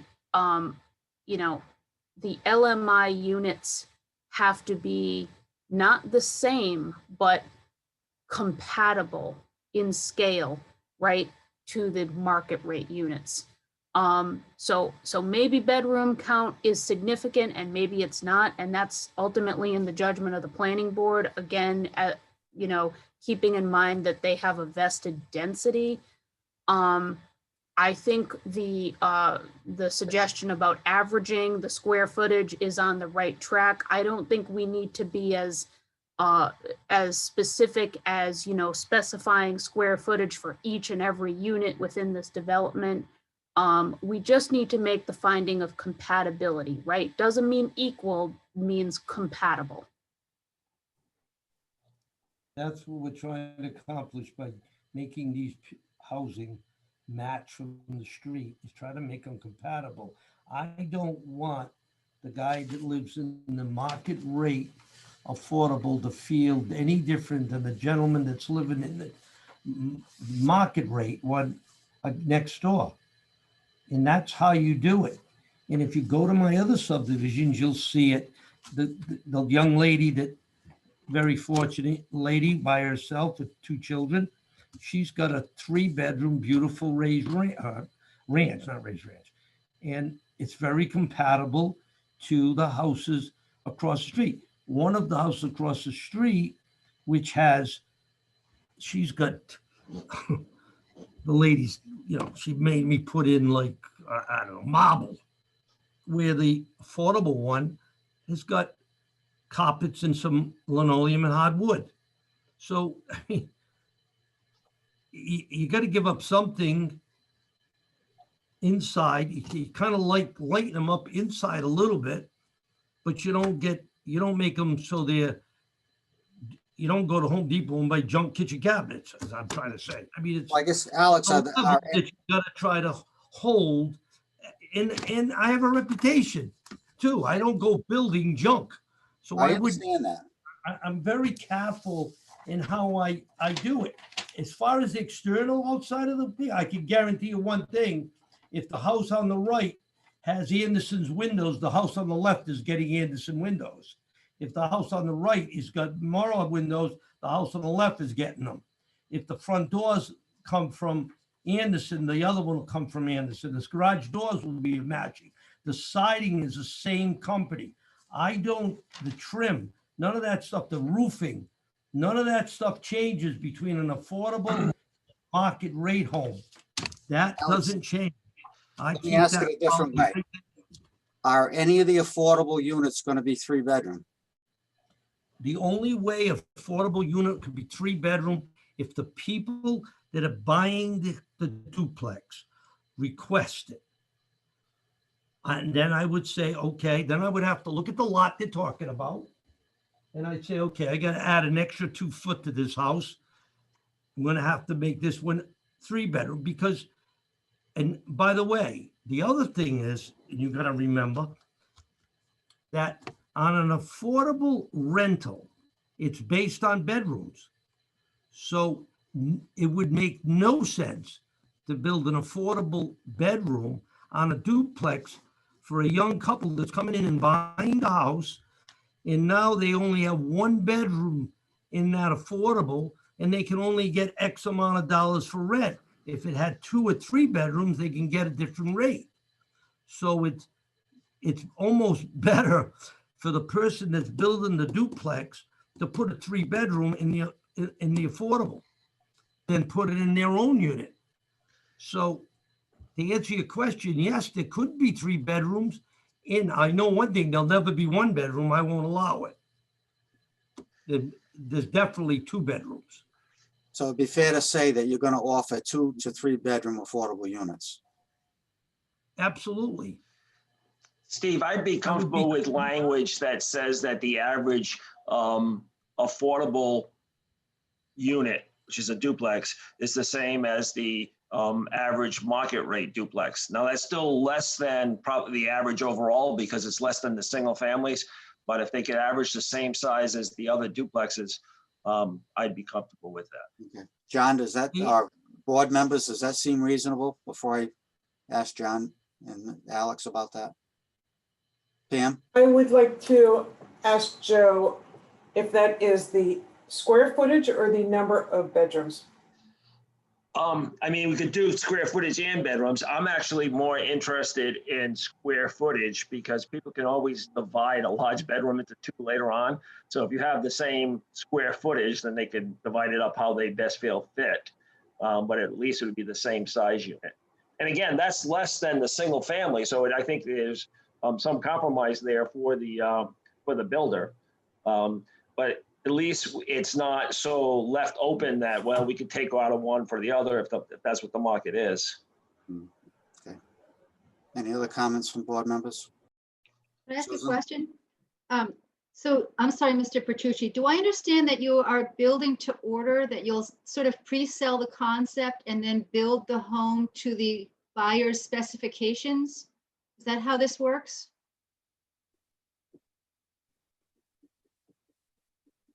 I'm sorry, I didn't get the question. Alex, are you gonna build these on spec, or are they all gonna be built to order?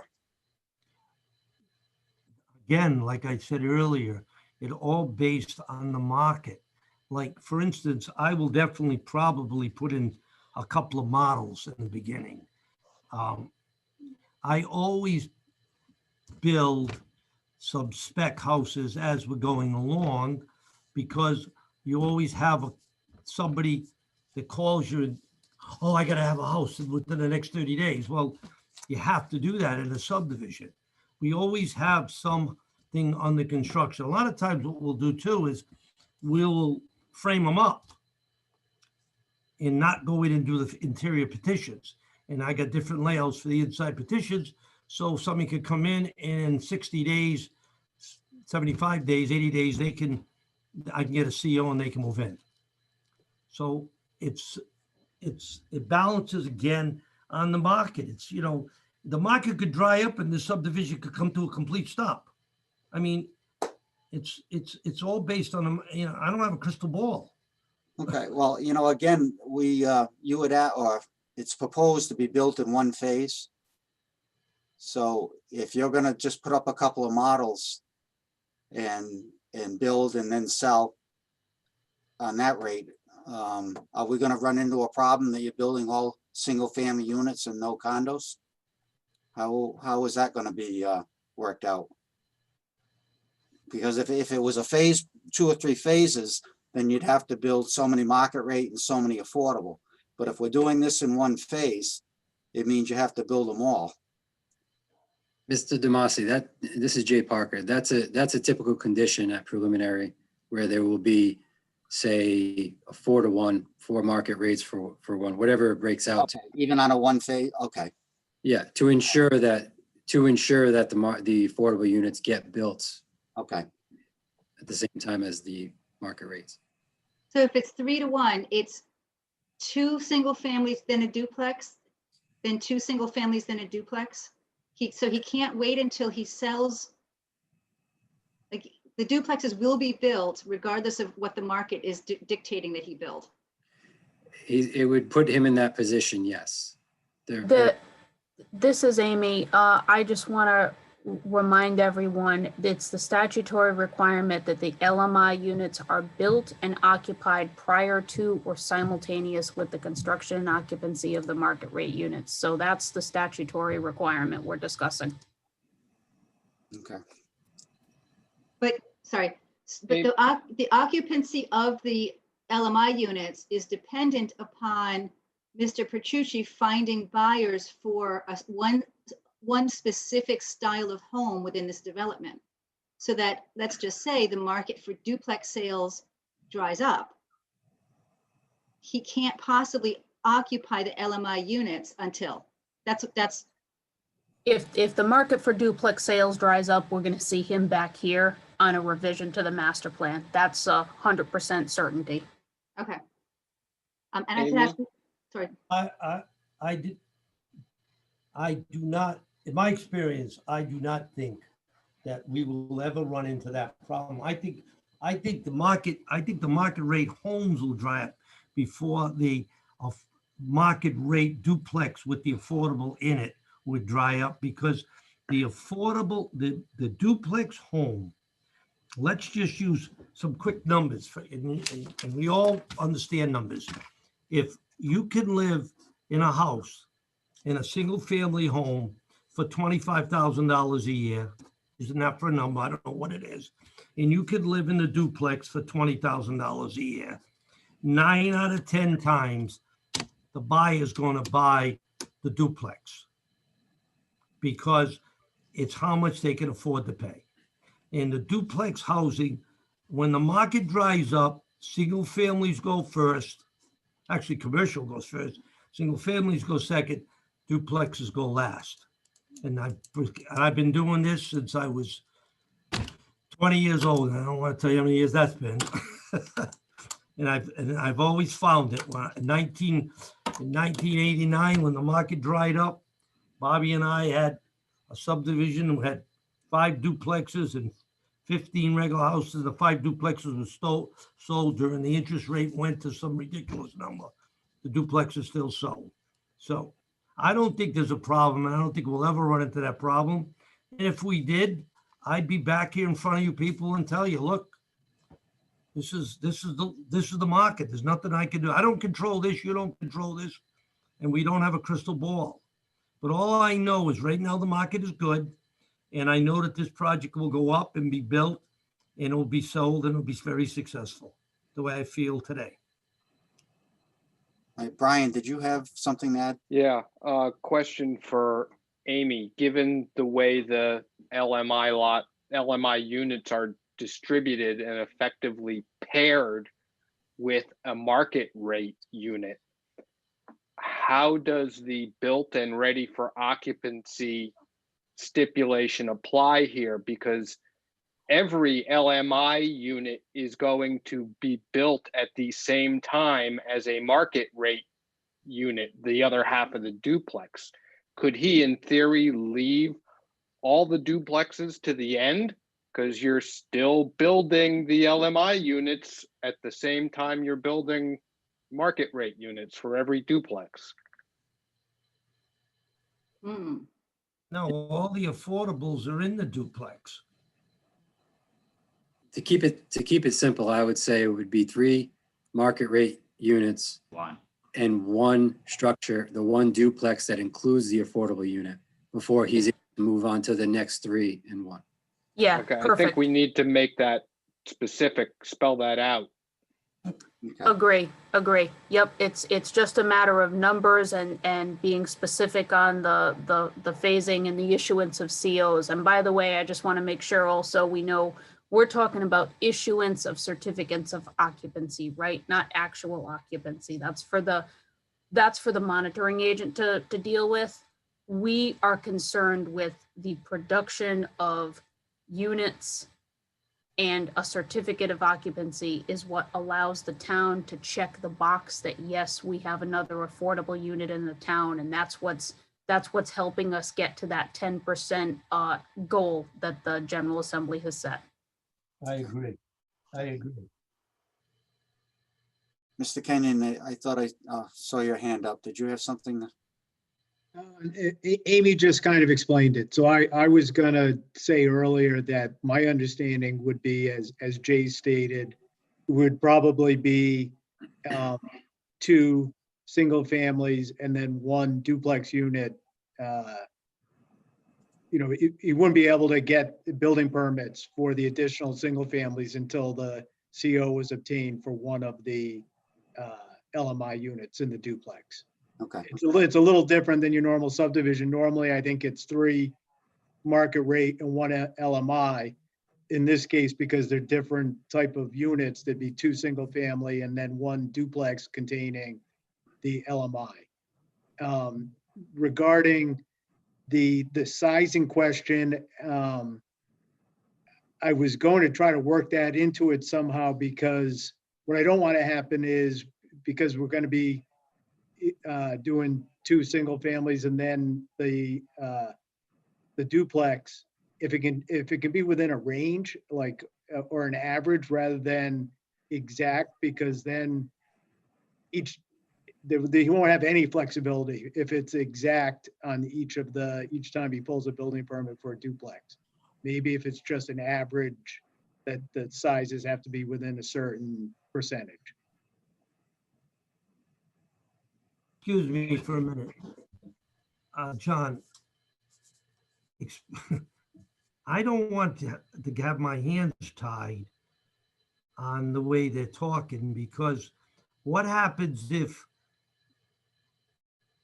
all of a sudden Just want to, I'm sorry, I don't want to interrupt, but it sounds like Alex may want to consult with John. I don't know, if you want to ask for a break so that you can have a phone call, I just want to make sure that's still an option, even though we're on It Zoom. is 5 and 9. We can take a break now and you can consult if you want. So board like to take a break? Yes. Let's take a 5-minute break and we'll come back. Okay, I think John knows what our required findings are. Unfortunately, we can't let the market drive something other than those required findings. So John, I'm sure you're aware of that. Okay, we'll see you back in 5 minutes. Thanks. Give me a call.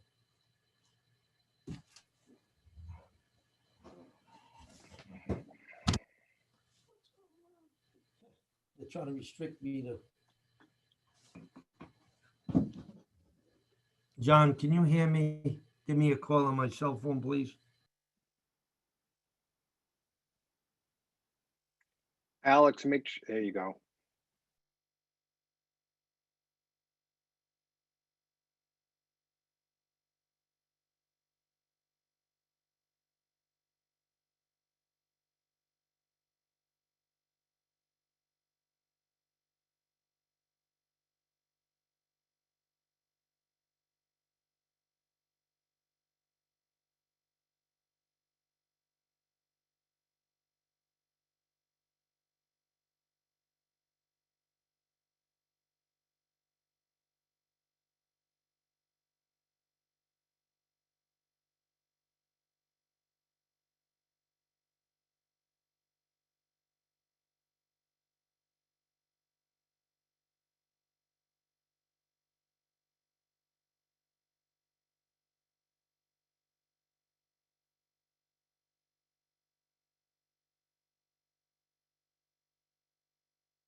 Jamie. Jamie, you're muted.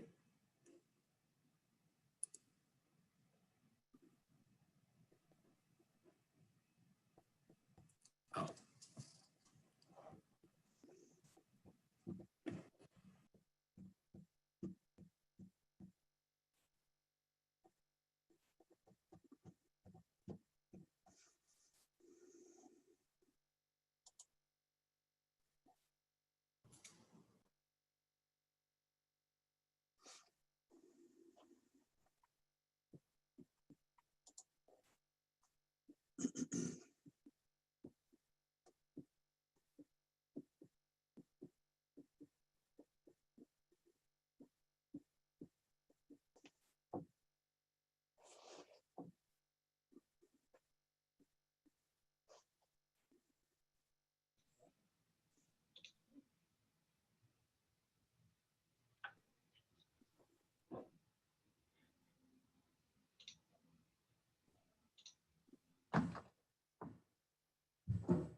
I have to say that the new project pages on the website is really useful on a night like tonight.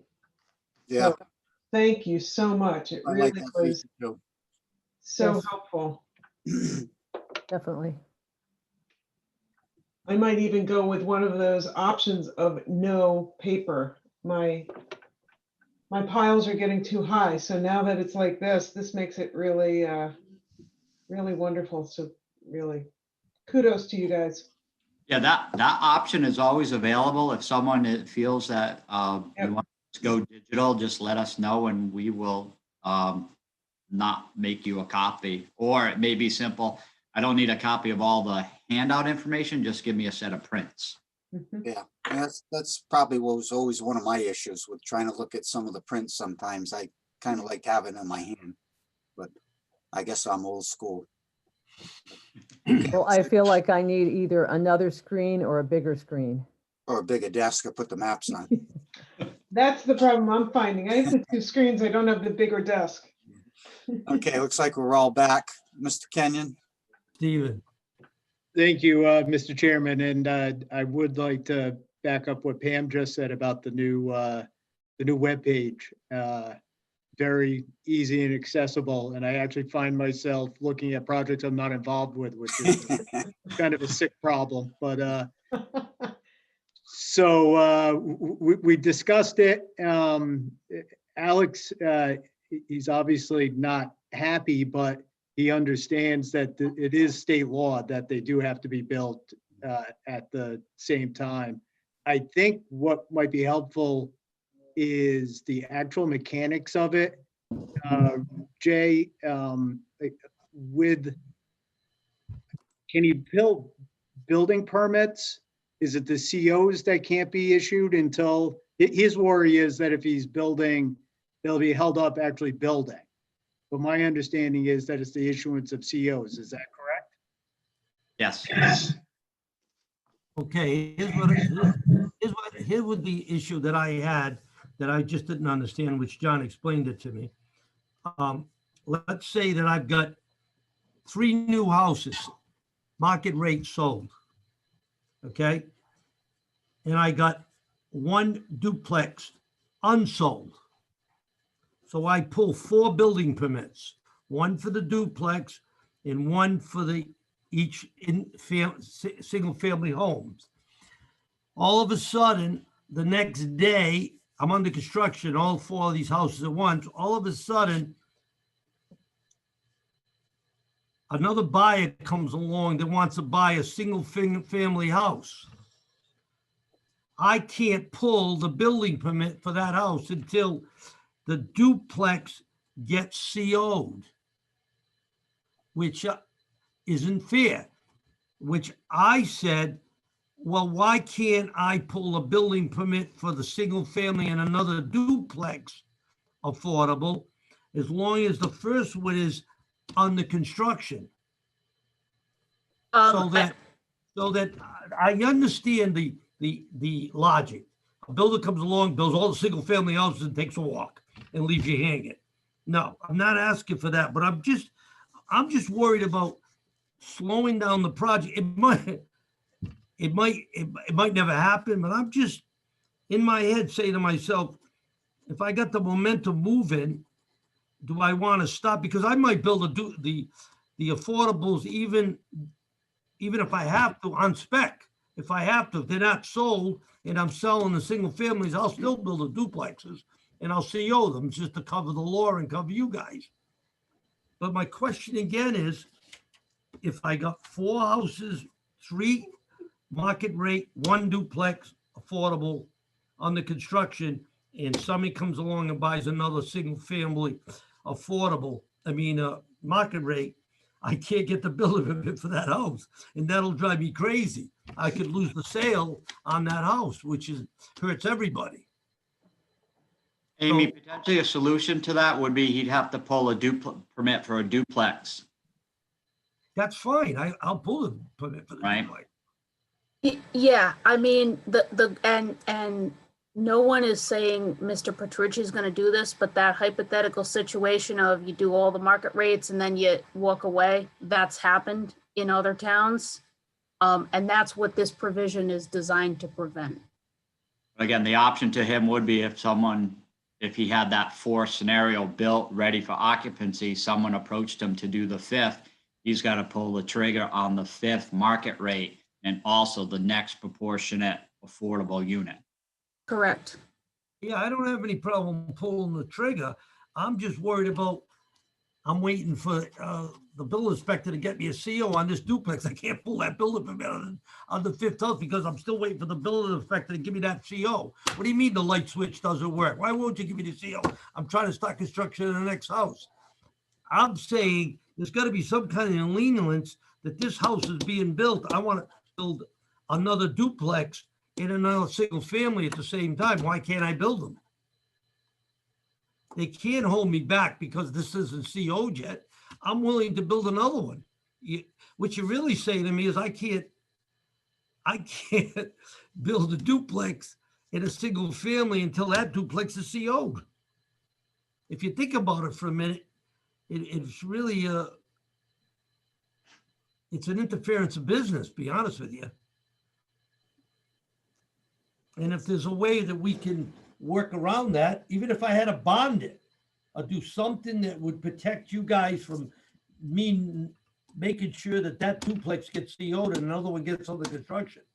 If it weren't, Kind of a- yeah, gotta be this is some Amy. kind of If it weren't a requirement of state law, we could waive it, right? That there might be some wiggle room if it were just a local reg. It's not, it's state law. We can't do anything about it. But State law Amy, says we, CO'd. State law Amy, says it has to be CO'd. Yeah, Yes. it's, the LMI units must be built and occupied prior to or simultaneous with the construction and occupancy of any market rate units. So it's really about both building permits and COs.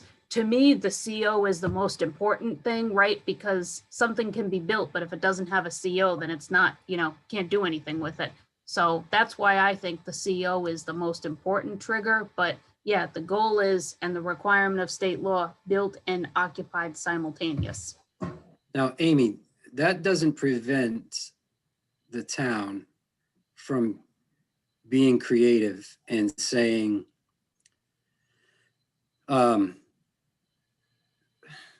he builds the first 3 or 4 units. And I hear what Alex is saying. Could we let him go into the next 3 or 4 and under a limitation with some condition that you're not going further than that? Let him try to get ahead a little bit. And the happy medium, does the law allow you for, because it doesn't really, it says simultaneous with, but it doesn't say how. And if we can control it with some different type of phasing that, I mean, Jay, to your point, and Amy's trying to clarify this, it's not the issuance of the building permit, it's the issuance of the CO.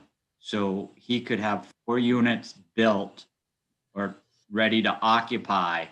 He can pull the trigger on all the market rate units without pulling any permits for the LMIs. You just can't occupy them on an unequal footing. The COs have to be issued in that blocks of 4 in essence. So construction can continue, but to Amy's point, the affordable units can't lag to the end.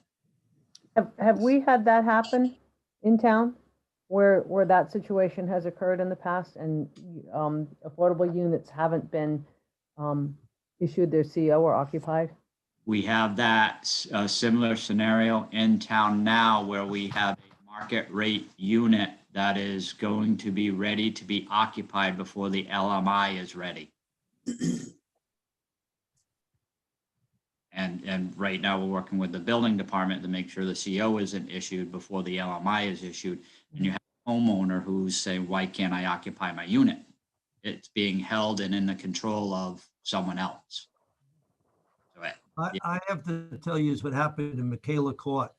Michaela Court was a 16-house subdivision, 3 affordable homes.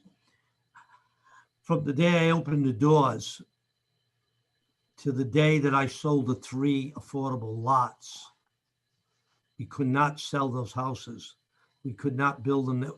We could not build them. We could not sell them. The subdivision got built. All the houses got built, but those 3. I turned around and I sold the 3 lots to a gentleman that wanted to build affordable housing for his family. He took the 3 lots and built the 3 affordables. There was no restriction about when I had to build them. To make the point, I had to build those 3 affordables. I was on the obligation of myself in the town that I made a commitment that those affordables would get built. I was to the point where I was going to build them and just rent them because I couldn't sell them. And this gentleman happened to come along and bought the 3 lots. Michaela Court had 2 affordables. Every one got built and finished and sold with the understanding the subdivision had to be done with the subdivision. So my record as a developer in your town, I'm shooting at 100%. I've never not built an affordable when I said I was building an affordable project. So if there's any Alex, we have to do it for everybody else. If there was any lenience that could be done, I mean, it sounds like to me, the only way out is for me, the day that I start construction is to build a duplex affordable in the beginning. So I'm 1 ahead of the game in the beginning. And then That's exactly right. That's the only real answer. I think makes that will sense. protect me and protect the town. I think that's it. That way there, I'll be always ahead, even if I had to rent that affordable, as long as it's CO'd and it's not sold, I would have to keep it and rent it as an affordable on one side and a market rate on the other, and go ahead and build the other houses. And then as I built them, then start another affordable. So I'd be ahead of the game. That sounds like the way we're gonna have to do it, Mr. Rabbit. That is an option available to you. Okay. All right, Think any we other worked it comments out. from board members? Go ahead, Susan. Sorry, I just want to clarify, I'm looking at the motion that we passed at master plan, and it looks like three market rate units for 1 LMI. So since this is a duplex, does that mean 2 market rate single families and then a duplex? Because that would be your 3rd market rate. Yes. So he gets 2 single families and then a duplex. And that would be the rhythm? Now you're really making it tough. I'm looking at the law, sir. I'm sorry. I'm just understanding the law. I think that's a lawyer's decision from the town. This is Amy. I'm gonna be working with, Jay and Jamie and John Kenyon before the next meeting to ensure that the motion makes sense, and the board members will see it in advance, as will the applicant. At the next meeting, we're going to ensure that the motion is completely clear and complies with state law. Can I ask another question? Go ahead, Susan. Mr. Bertucci, you showed us an artist's rendering of a house. Was that a duplex that you were showing us? I showed you two of them, my dear. Okay, One is so, on the one on the left is a duplex.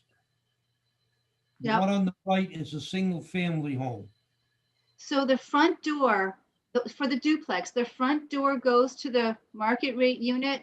How do you access the affordable unit? There's another walkway that goes down and there's another front door.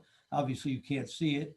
There's like it's built in like I don't know how you would call it. It's down along the left, the same way I did the condos. If you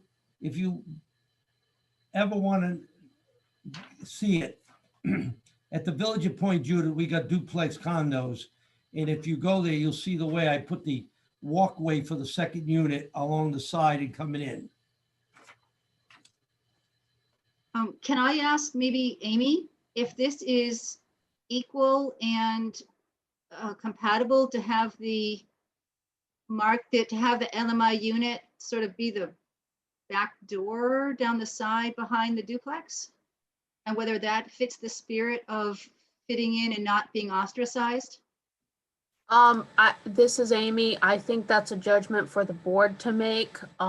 Legally, I don't, again, it's tough to give guidance on an area where there's very little guidance in the statute and in the case law. I would just say, keep in mind, it's, keep in mind the purpose of that requirement, because boards have gotten trouble in the past, using that requirement as an excuse to deny something. So, you know, maybe the set back side of the duplex, maybe that would be a plus. I don't know. I've never lived in a duplex, but I think that's for the board to decide. It's definitely it's the duplex in the back has pros and cons. The duplex in the front has a front door to the street. The duplex in the back, the unit in the back has a side door into the unit, but it has beautiful sliders onto the deck in the backyard. So there's pros and cons and which one you like the better. And if you go to my condos that sold for $600,000 a piece at the Village of Point Judith, the people bought the ones in the back before the ones in the front because they had more privacy. So that would be something was decided when you sold it then and built it for that particular customer. Yeah. Okay. Joe? When we came back from break, we discussed phasing, but we did not go back to the size and the number of bedrooms. So I mean, I'm just proposing that the language and the conditions of approval eventually state that the average size and the number of bedrooms in the affordable duplex unit is the same as the average size and the number of bedrooms in the market rate duplex unit. So that's still less than the average. It gives us some clarification that our expectations is not to make it necessarily the same as the single family, but I think that would meet the intent.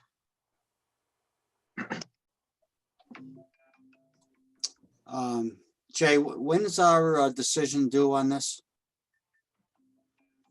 March 9th. March 9th, okay. So I'll ask once again, anybody, the attendees, if they would like to make a comment on this project, now's the time to speak up.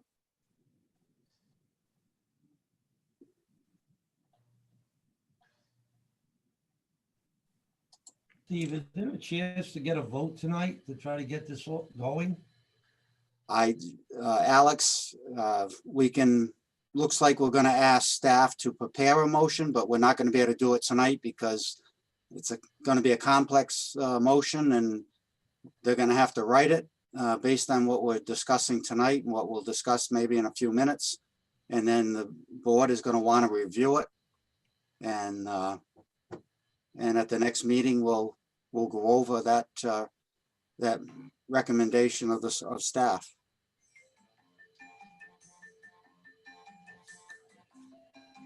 but you'll certainly have a decision, obviously, by our deadline. That's great. That sounds good to me. And to Joseph mentioned something about the bedrooms in the duplex. Could you explain it to me one more time? I kind of didn't understand what you meant. Well, we were talking that, you said that the duplexes, the market rate and the affordable are going to be similar in size. And again, we're just saying that we don't want to see 3 and 4 bedroom single units and maybe 3 bedroom market duplexes and have all 2 bedroom LMIs. I think was Joe's concern. And again, you said a lot of this, the single family market rates are going to be driven by the customer and the market. And again, we're just concerned that we don't end up with 1,800 square foot single family units and 1,100 square foot LMIs. Well, I mean, that again, and it's a balancing act. We already stated that they don't have to be exactly the same, but we don't want to see a big imbalance. so what you're saying is if the duplex is basically a 4-bedroom house from when we start, right? Because either side is never going to be built as a 1-bedroom. I know that. I would never do that anyways. So there's 4 bedrooms in the duplex, 2 and 2. If a single family home customer comes to me and she wants a 3-bedroom house, I want to be able to build her a 3-bedroom house. I don't want to be restricted because the duplex has got 2 bedrooms, that the market rate is only going to have 2 bedrooms. That I don't think is acceptable. But to say that the duplex is 2,400 square feet and the single family house is 2,400 square feet, that wouldn't be acceptable either.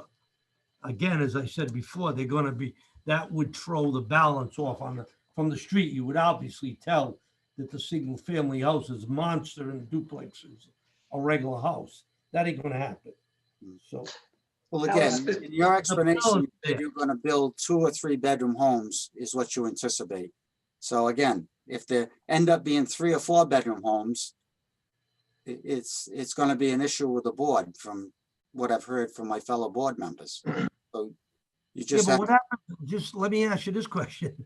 This is I don't know if that restriction can be put on in the first place, but that could be another argument. But my question is, suppose if somebody comes along and says to me, Alex, Jesus, I'd like to have a 3-bedroom duplex up front and a 2-bedroom in the back, or a 2-bedroom in the back and a 3-bedroom on the front. Somebody's going to restrict me to tell me how many bedrooms I can put even in the affordable?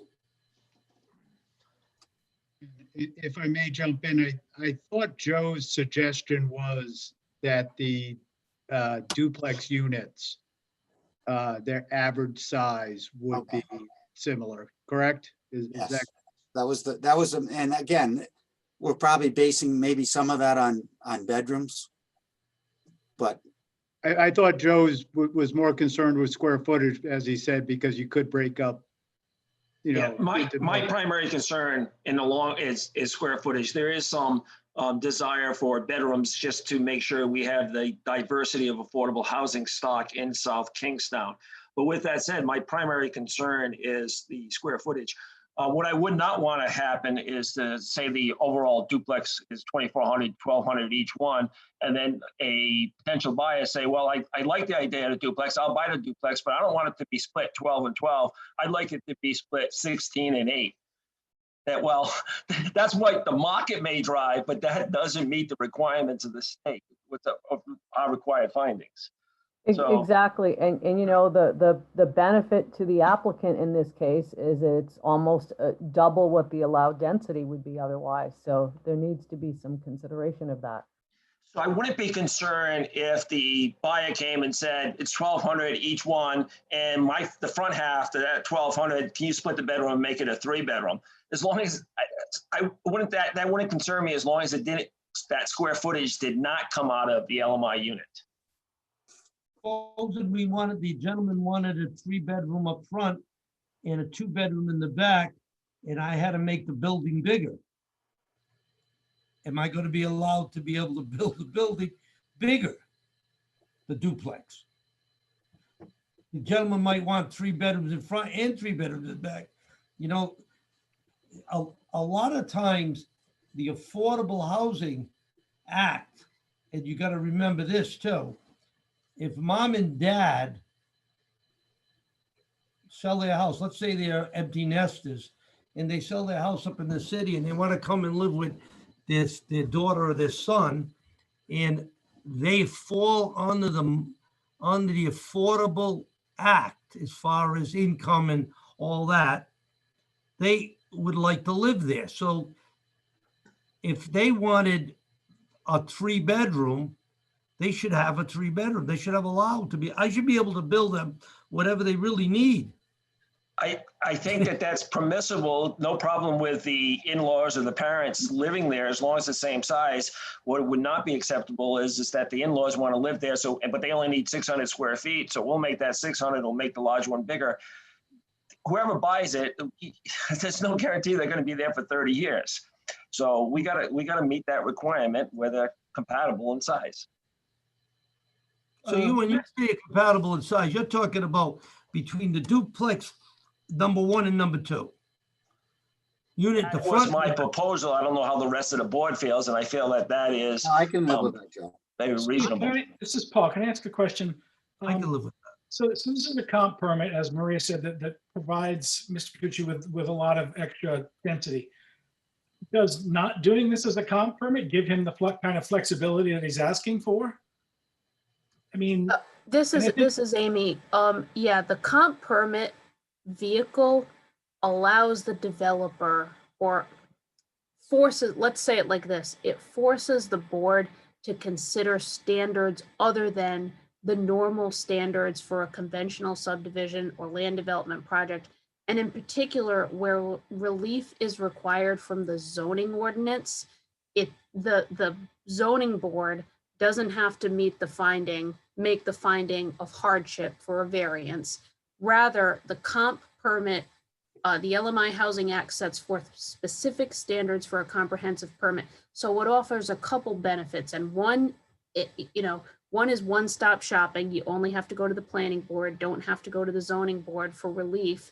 2 is it's reviewed and approved according to different standards that focus on affordable housing and the community's need for affordable housing. So that's, and density, yes, is usually the benefit that the developers, that's usually the number 1 benefit for developers. But in general, I don't want to say you throw out the zoning ordinance. You just have to look at the zoning ordinance through a different lens. And that's what the LMI Housing Act is really all about, looking at the project through a lens of affordable housing. right, and I guess, thank you, I understand that. I guess my question still is, that comes with some requirements for Mr. Petrucci to do certain things that he doesn't seem to want to do. And so, I think he has to make a decision here. I think Joe's proposed something that's eminently reasonable. But we do want to see similar number of bedrooms in the LMI units. And if that's a problem, then maybe this isn't the right way to go about this development. Well, Joe's suggestion to rely more on square footage might be easier. You could, if they're both 1,200 or one's 1,300, one's 1,100.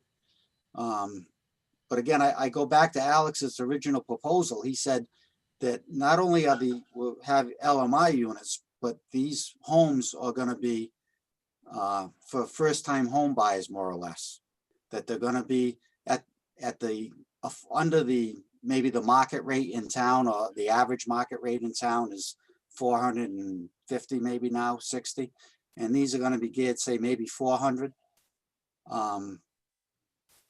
But again, he said they were gonna be small 1,300 square feet homes. And I'm just concerned that we don't go from 1,300 square foot homes to 1,800. Because that wasn't what we originally, or he proposed it for this development. It was gonna be 2 and 3 bedroom homes. So, but I think, to Joe's credit, if we go with square footage average, that might be easier to work with than trying to actually count bedrooms.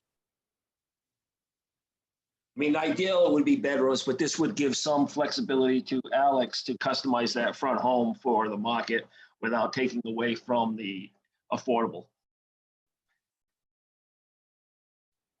I have a question for Eric. Eric, does changing the footprints as they go, does that affect drainage or affect anything? I mean, obviously it's going to affect lot coverage, correct?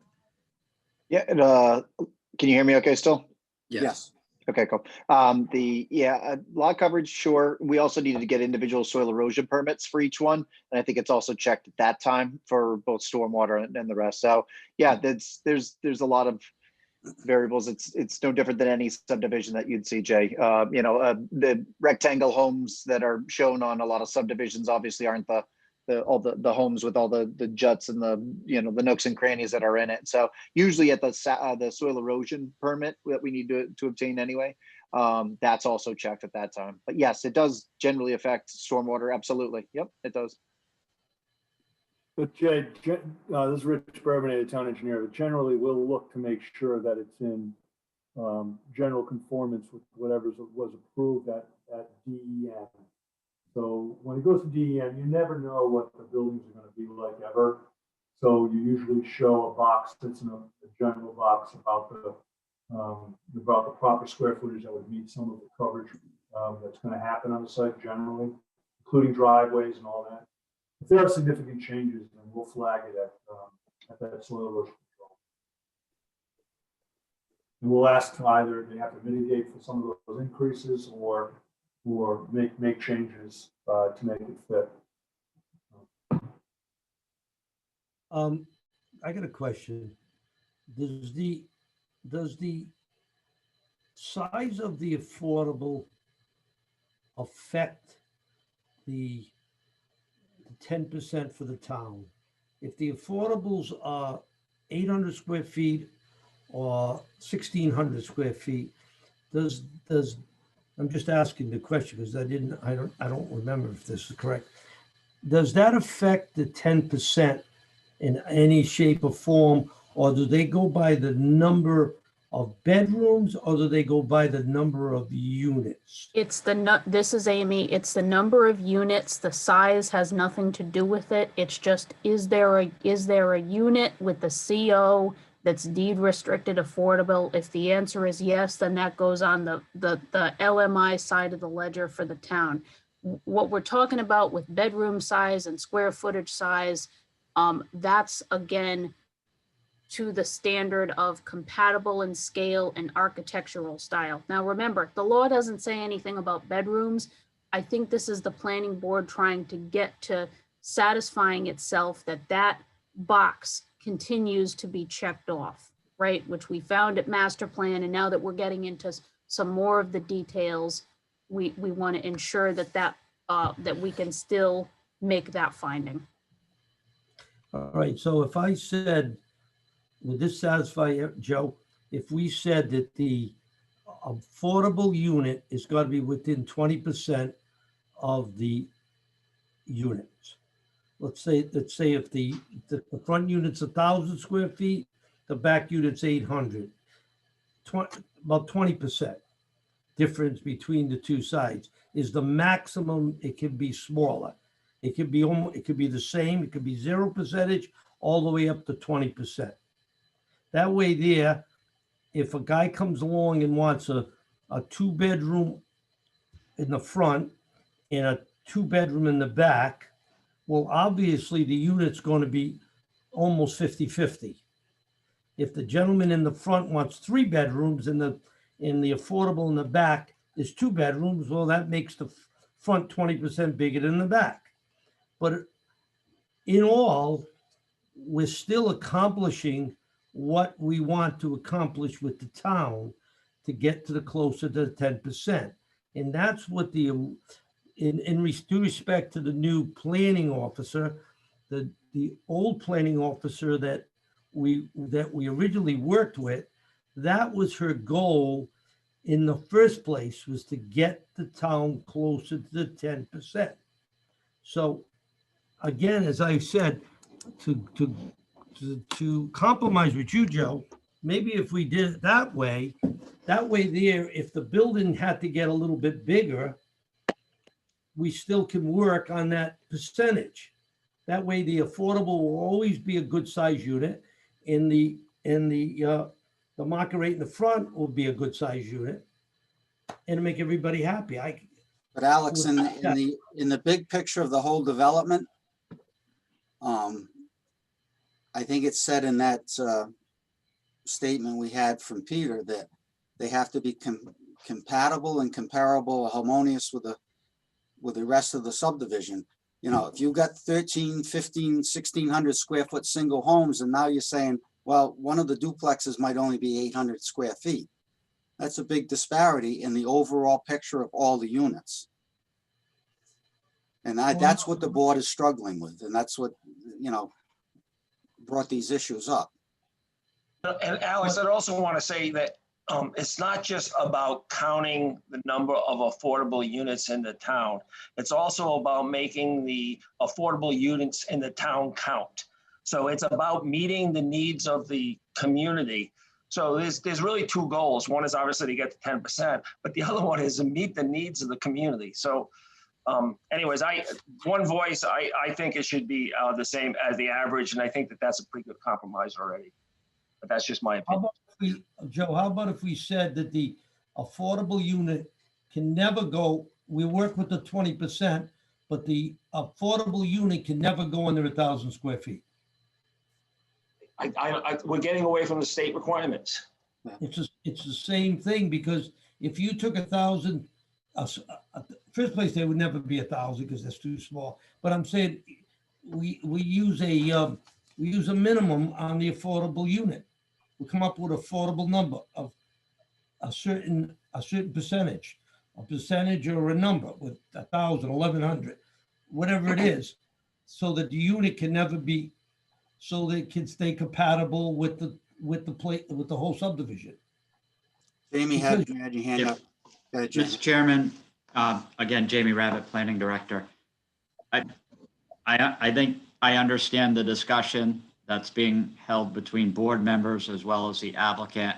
I understand the comments that Amy has made.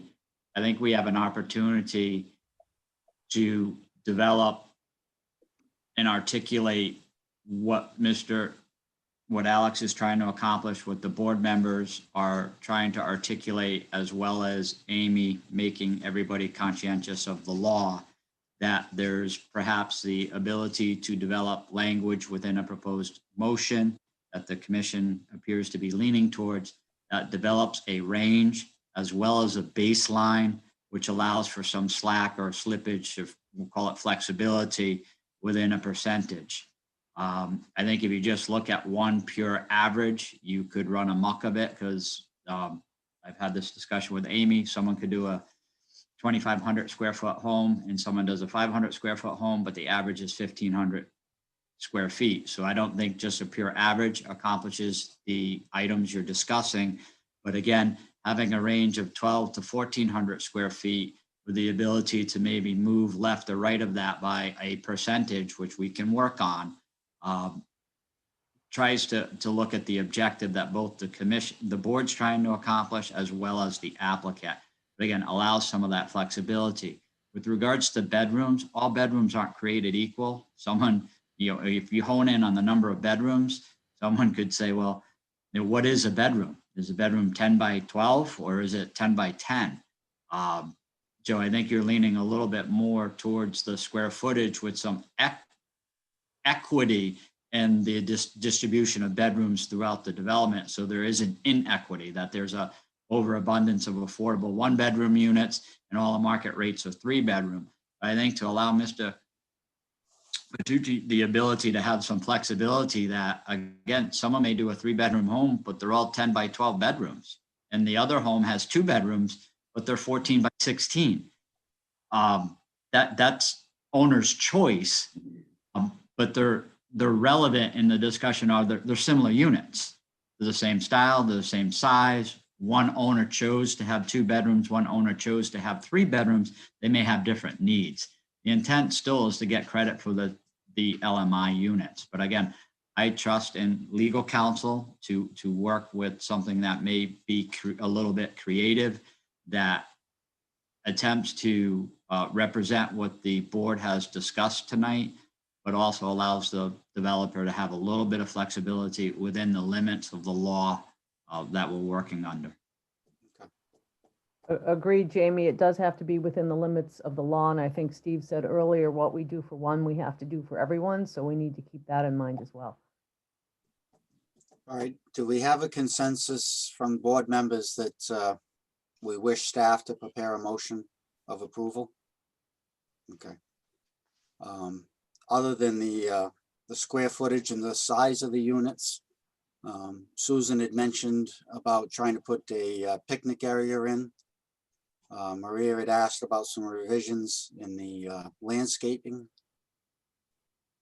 We talked about how we're going to identify the no cut buffer zone. Yeah, I'd still like to see a split, maybe a split rail fence there, but, Me too.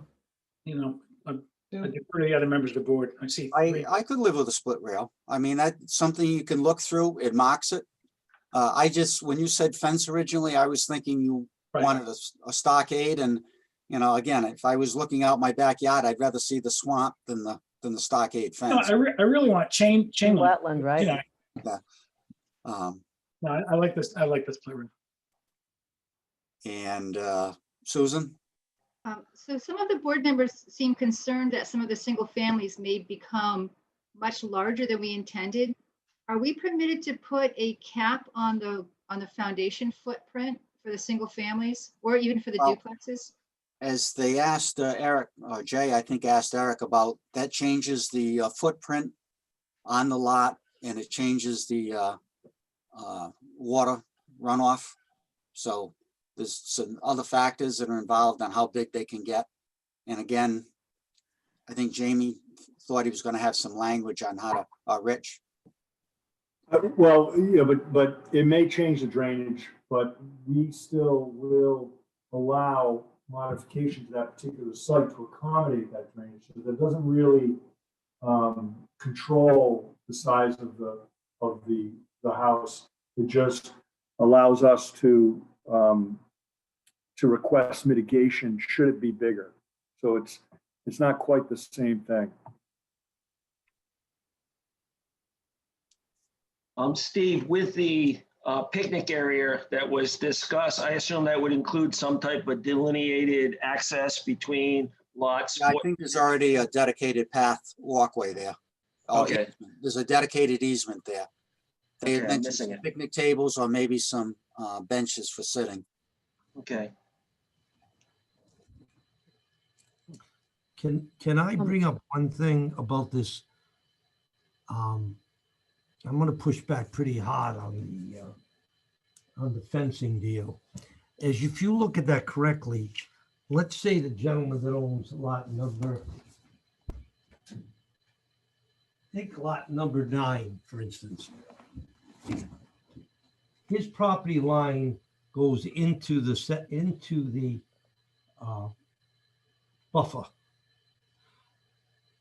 How do I explain to somebody that there's going to be a fence right through the middle of their own land, and they own that land and they're paying taxes on that land? That's where it just doesn't, just not fair. I'm sorry, I must have read the wrong Are number. they allowed to have a lawn and cut a lawn within that buffer? No, absolutely not. Well, that's, I They're guess. not allowed to do anything except to keep it clean. They can't cut the trees, they can't do anything. That's why when they put those posts up and say no cut area, that's why I wanted to mark the trees. But Mr. nobody- Chairman, if I may, we could potentially work with council on developing some restrictions. I've worked with restrictive conservation easements that are actually deeded to the municipality and gives them enforcement and legal action overlay. I don't know if Amy's dealt with them, but there could be an additional layer of protection built into the development. The developer he's pretty adamant that he's willing to have the HOA oversee that. So potentially putting another legal layer on top of that gives a little more protection to it with some teeth to it, which includes potentially getting, if the town had to enforce it, allows you to receive legal fees back. And I've worked with some language in a few communities, both in Massachusetts and Connecticut, on language that type. So Yeah, absolutely, Jamie. That's standard. We'll work on that. And I know John Kenyon will assist us. I will say in past years, over the last few planning directors, it's perennially been an issue of enforcement of open space areas. So we can have the documents in place, but when it comes down to, has there been a violation? It does present some practical challenges with enforcement.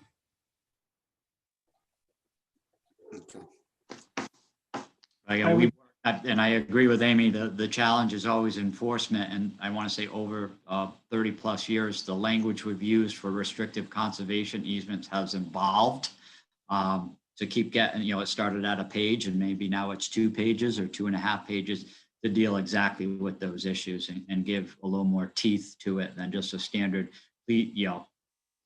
don't cut in this zone without the enforcement side and the legal cost side. Well, I think it's key too, when you're marketing or selling these homes, that you make sure the potential buyer knows the lot he's buying and that he's well aware of a buffer, a no-cut buffer. And, so if it really intrudes on that particular lot, he may want to look at another lot. Right. Yeah, I still feel very uncomfortable. It is such a condensed lot. And we're not asking for, it's not a full fence. It's a stockade fence where you would have an opening between the lots. It's just such a tight spot.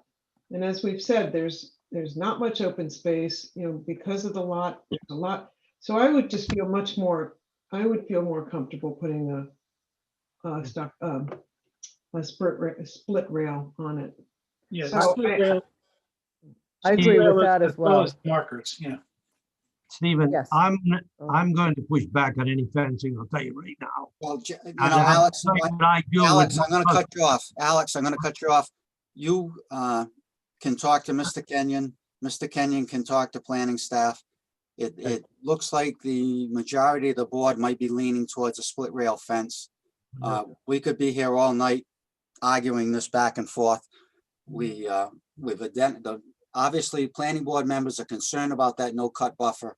They want it some way that it's reasonably enforced and marked.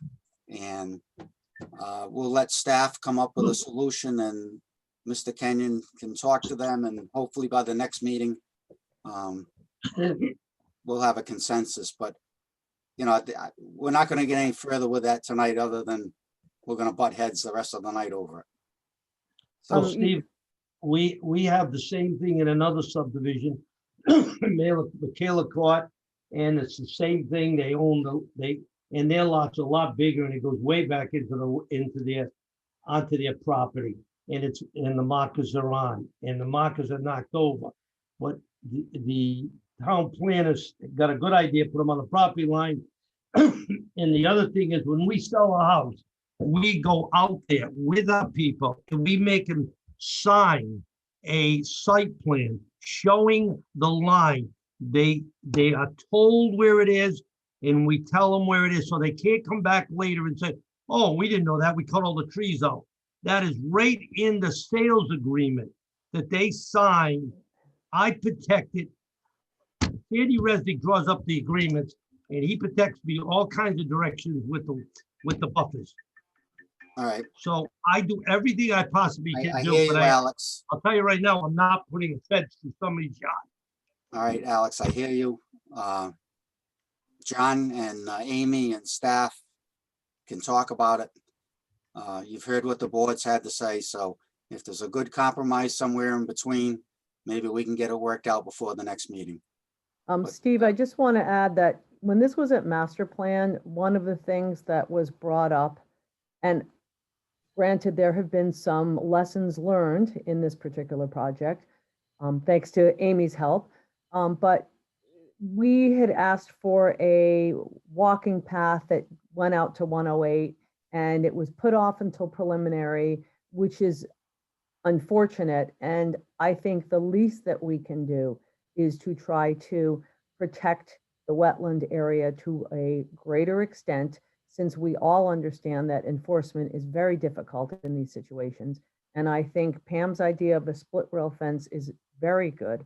It is not going to be as cost prohibitive as a 6-foot solid fence, and it will allow you to have that visual aspect of being able to look out into the wetland, but provide that little extra bit of this is where the buffer is, this is where the edge is. And there can be some, 3-foot openings through it scattered as well, so that, they don't have to walk the entire length of the fence or climb over the fence. So, but it sounds like we have a consensus on that, so it's in there. We'll let staff and the lawyers talk about it and see where we are next month. So anything else that we want staff to work on? Just hoping that we can, at some future work session, continue the conversation relative to what we can and cannot do and what our expectations should or should not be at master plan. Okay. Susan? Can I just go back for a minute? So is there presently, or in our restrictions, will there be a restriction to how large these single family or duplex buildings can be? He's shown us 1.5-story, 1,500 square foot cottages. Is that, is there some way to hold this project to that size and scale? Or is the sky the limit? We can limit it, but as we've stated earlier, that, trying to meet state law for compatibility, he can't build McMansions on one side of the road and small duplexes on the other. So yep. I don't think we can quantify it any closer than that and try to put a maximum on it. It is my opinion. I'll look to the rest of the board if they feel otherwise. I think Jamie had some good ideas. Let him put in some wording, which talks about maybe some averages and some leeway either way. I think that will give us something to work with for the next meeting. And again, this is, all these projects, these comprehensive projects it's a learning curve. We don't get it right every time. Every project we do, we learn something at the end of it that we take to the next one. It's the nature of the process. But we try to do a good job, and we're doing our due diligence and trying to meet the what the law is as stated. So just so I can clarify, if this project had come before the board with, 2,600 square foot, 2.5-story houses, would it have been different? And was part of the approval the size and scale of these buildings? And could he now build, 5-bedroom houses on these lots? Like, is there something to prohibit that? Or is there something we can do to prohibit that? Or do we care if that happens? Well, it's back to the statement that we got from Peter prepared. They wouldn't be harmonious with the rest of the development. But if the whole development were that way. Well, but you'd have 8 units that weren't. But they could be really large also, no? Well, if he wants to build all the affordable that size, then you don't Right. have a problem. Okay. I got another question, maybe a compromise. Lot 7 to 12, the property line runs through, and I don't know if this is allowed. I gotta check Alex, those. let's work that out with staff. Well, just one more suggestion for you guys to think about. If the person that owns lot number 11 or lot 9 or lot 8 if we put a fence along their property line in the back, in the buffer, and also put in the wooden stakes on the property line, saying a no-cut area, so that the gentleman that owns that house doesn't have a fence going through his lot.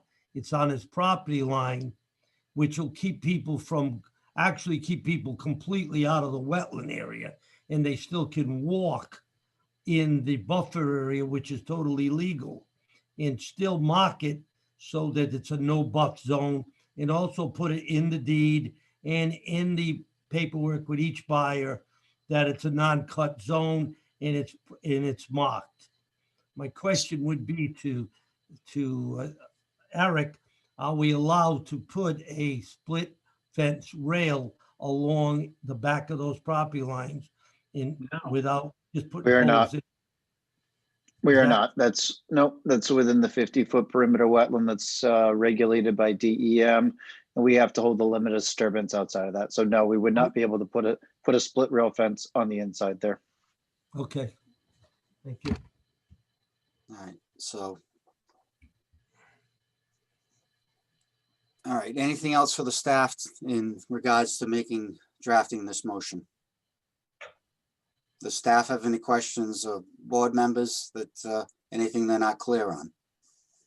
Mr. Chairman, Looking at limit of disturbance, I think Eric thought there might be some modifications or clarifications that can be made relative to that. Okay, Jay, go ahead, and then I do see a hand raised in the audience. that's what I was just Oh, like, okay. it was a hand raise. All right, can we let Paul in? Paul, will you identify yourself, please? You are muted. Go to the lower left hand of your screen. You should be able to unmute yourself.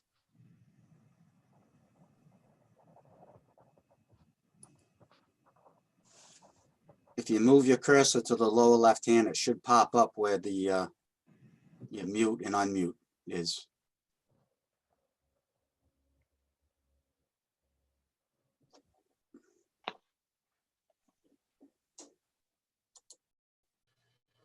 Yeah, still muted, Paul.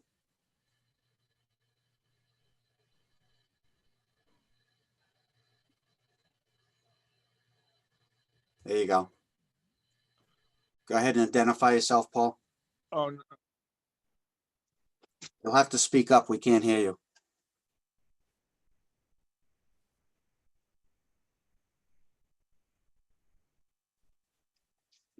Your mic is open. We just have no volume.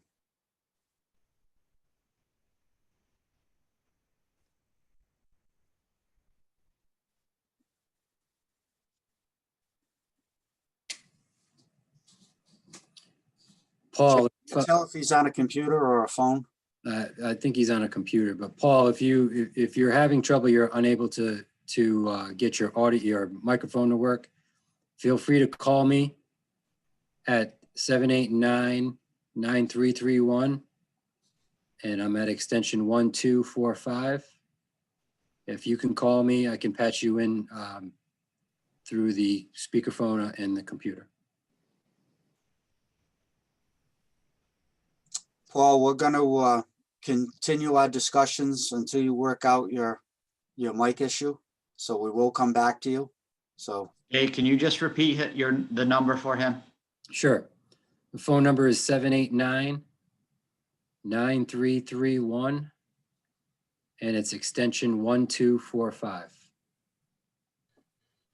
And he has left. maybe he's going to call you. All right, so if he calls in, Jay.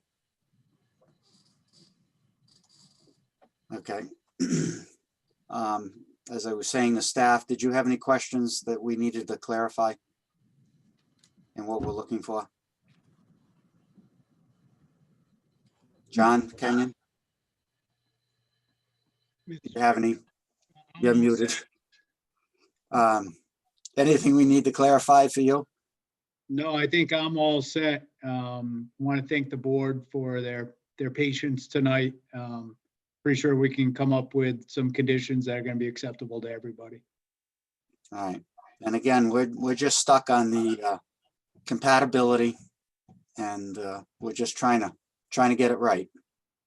Right, and I understood Susan's comments about the size of the houses, the way the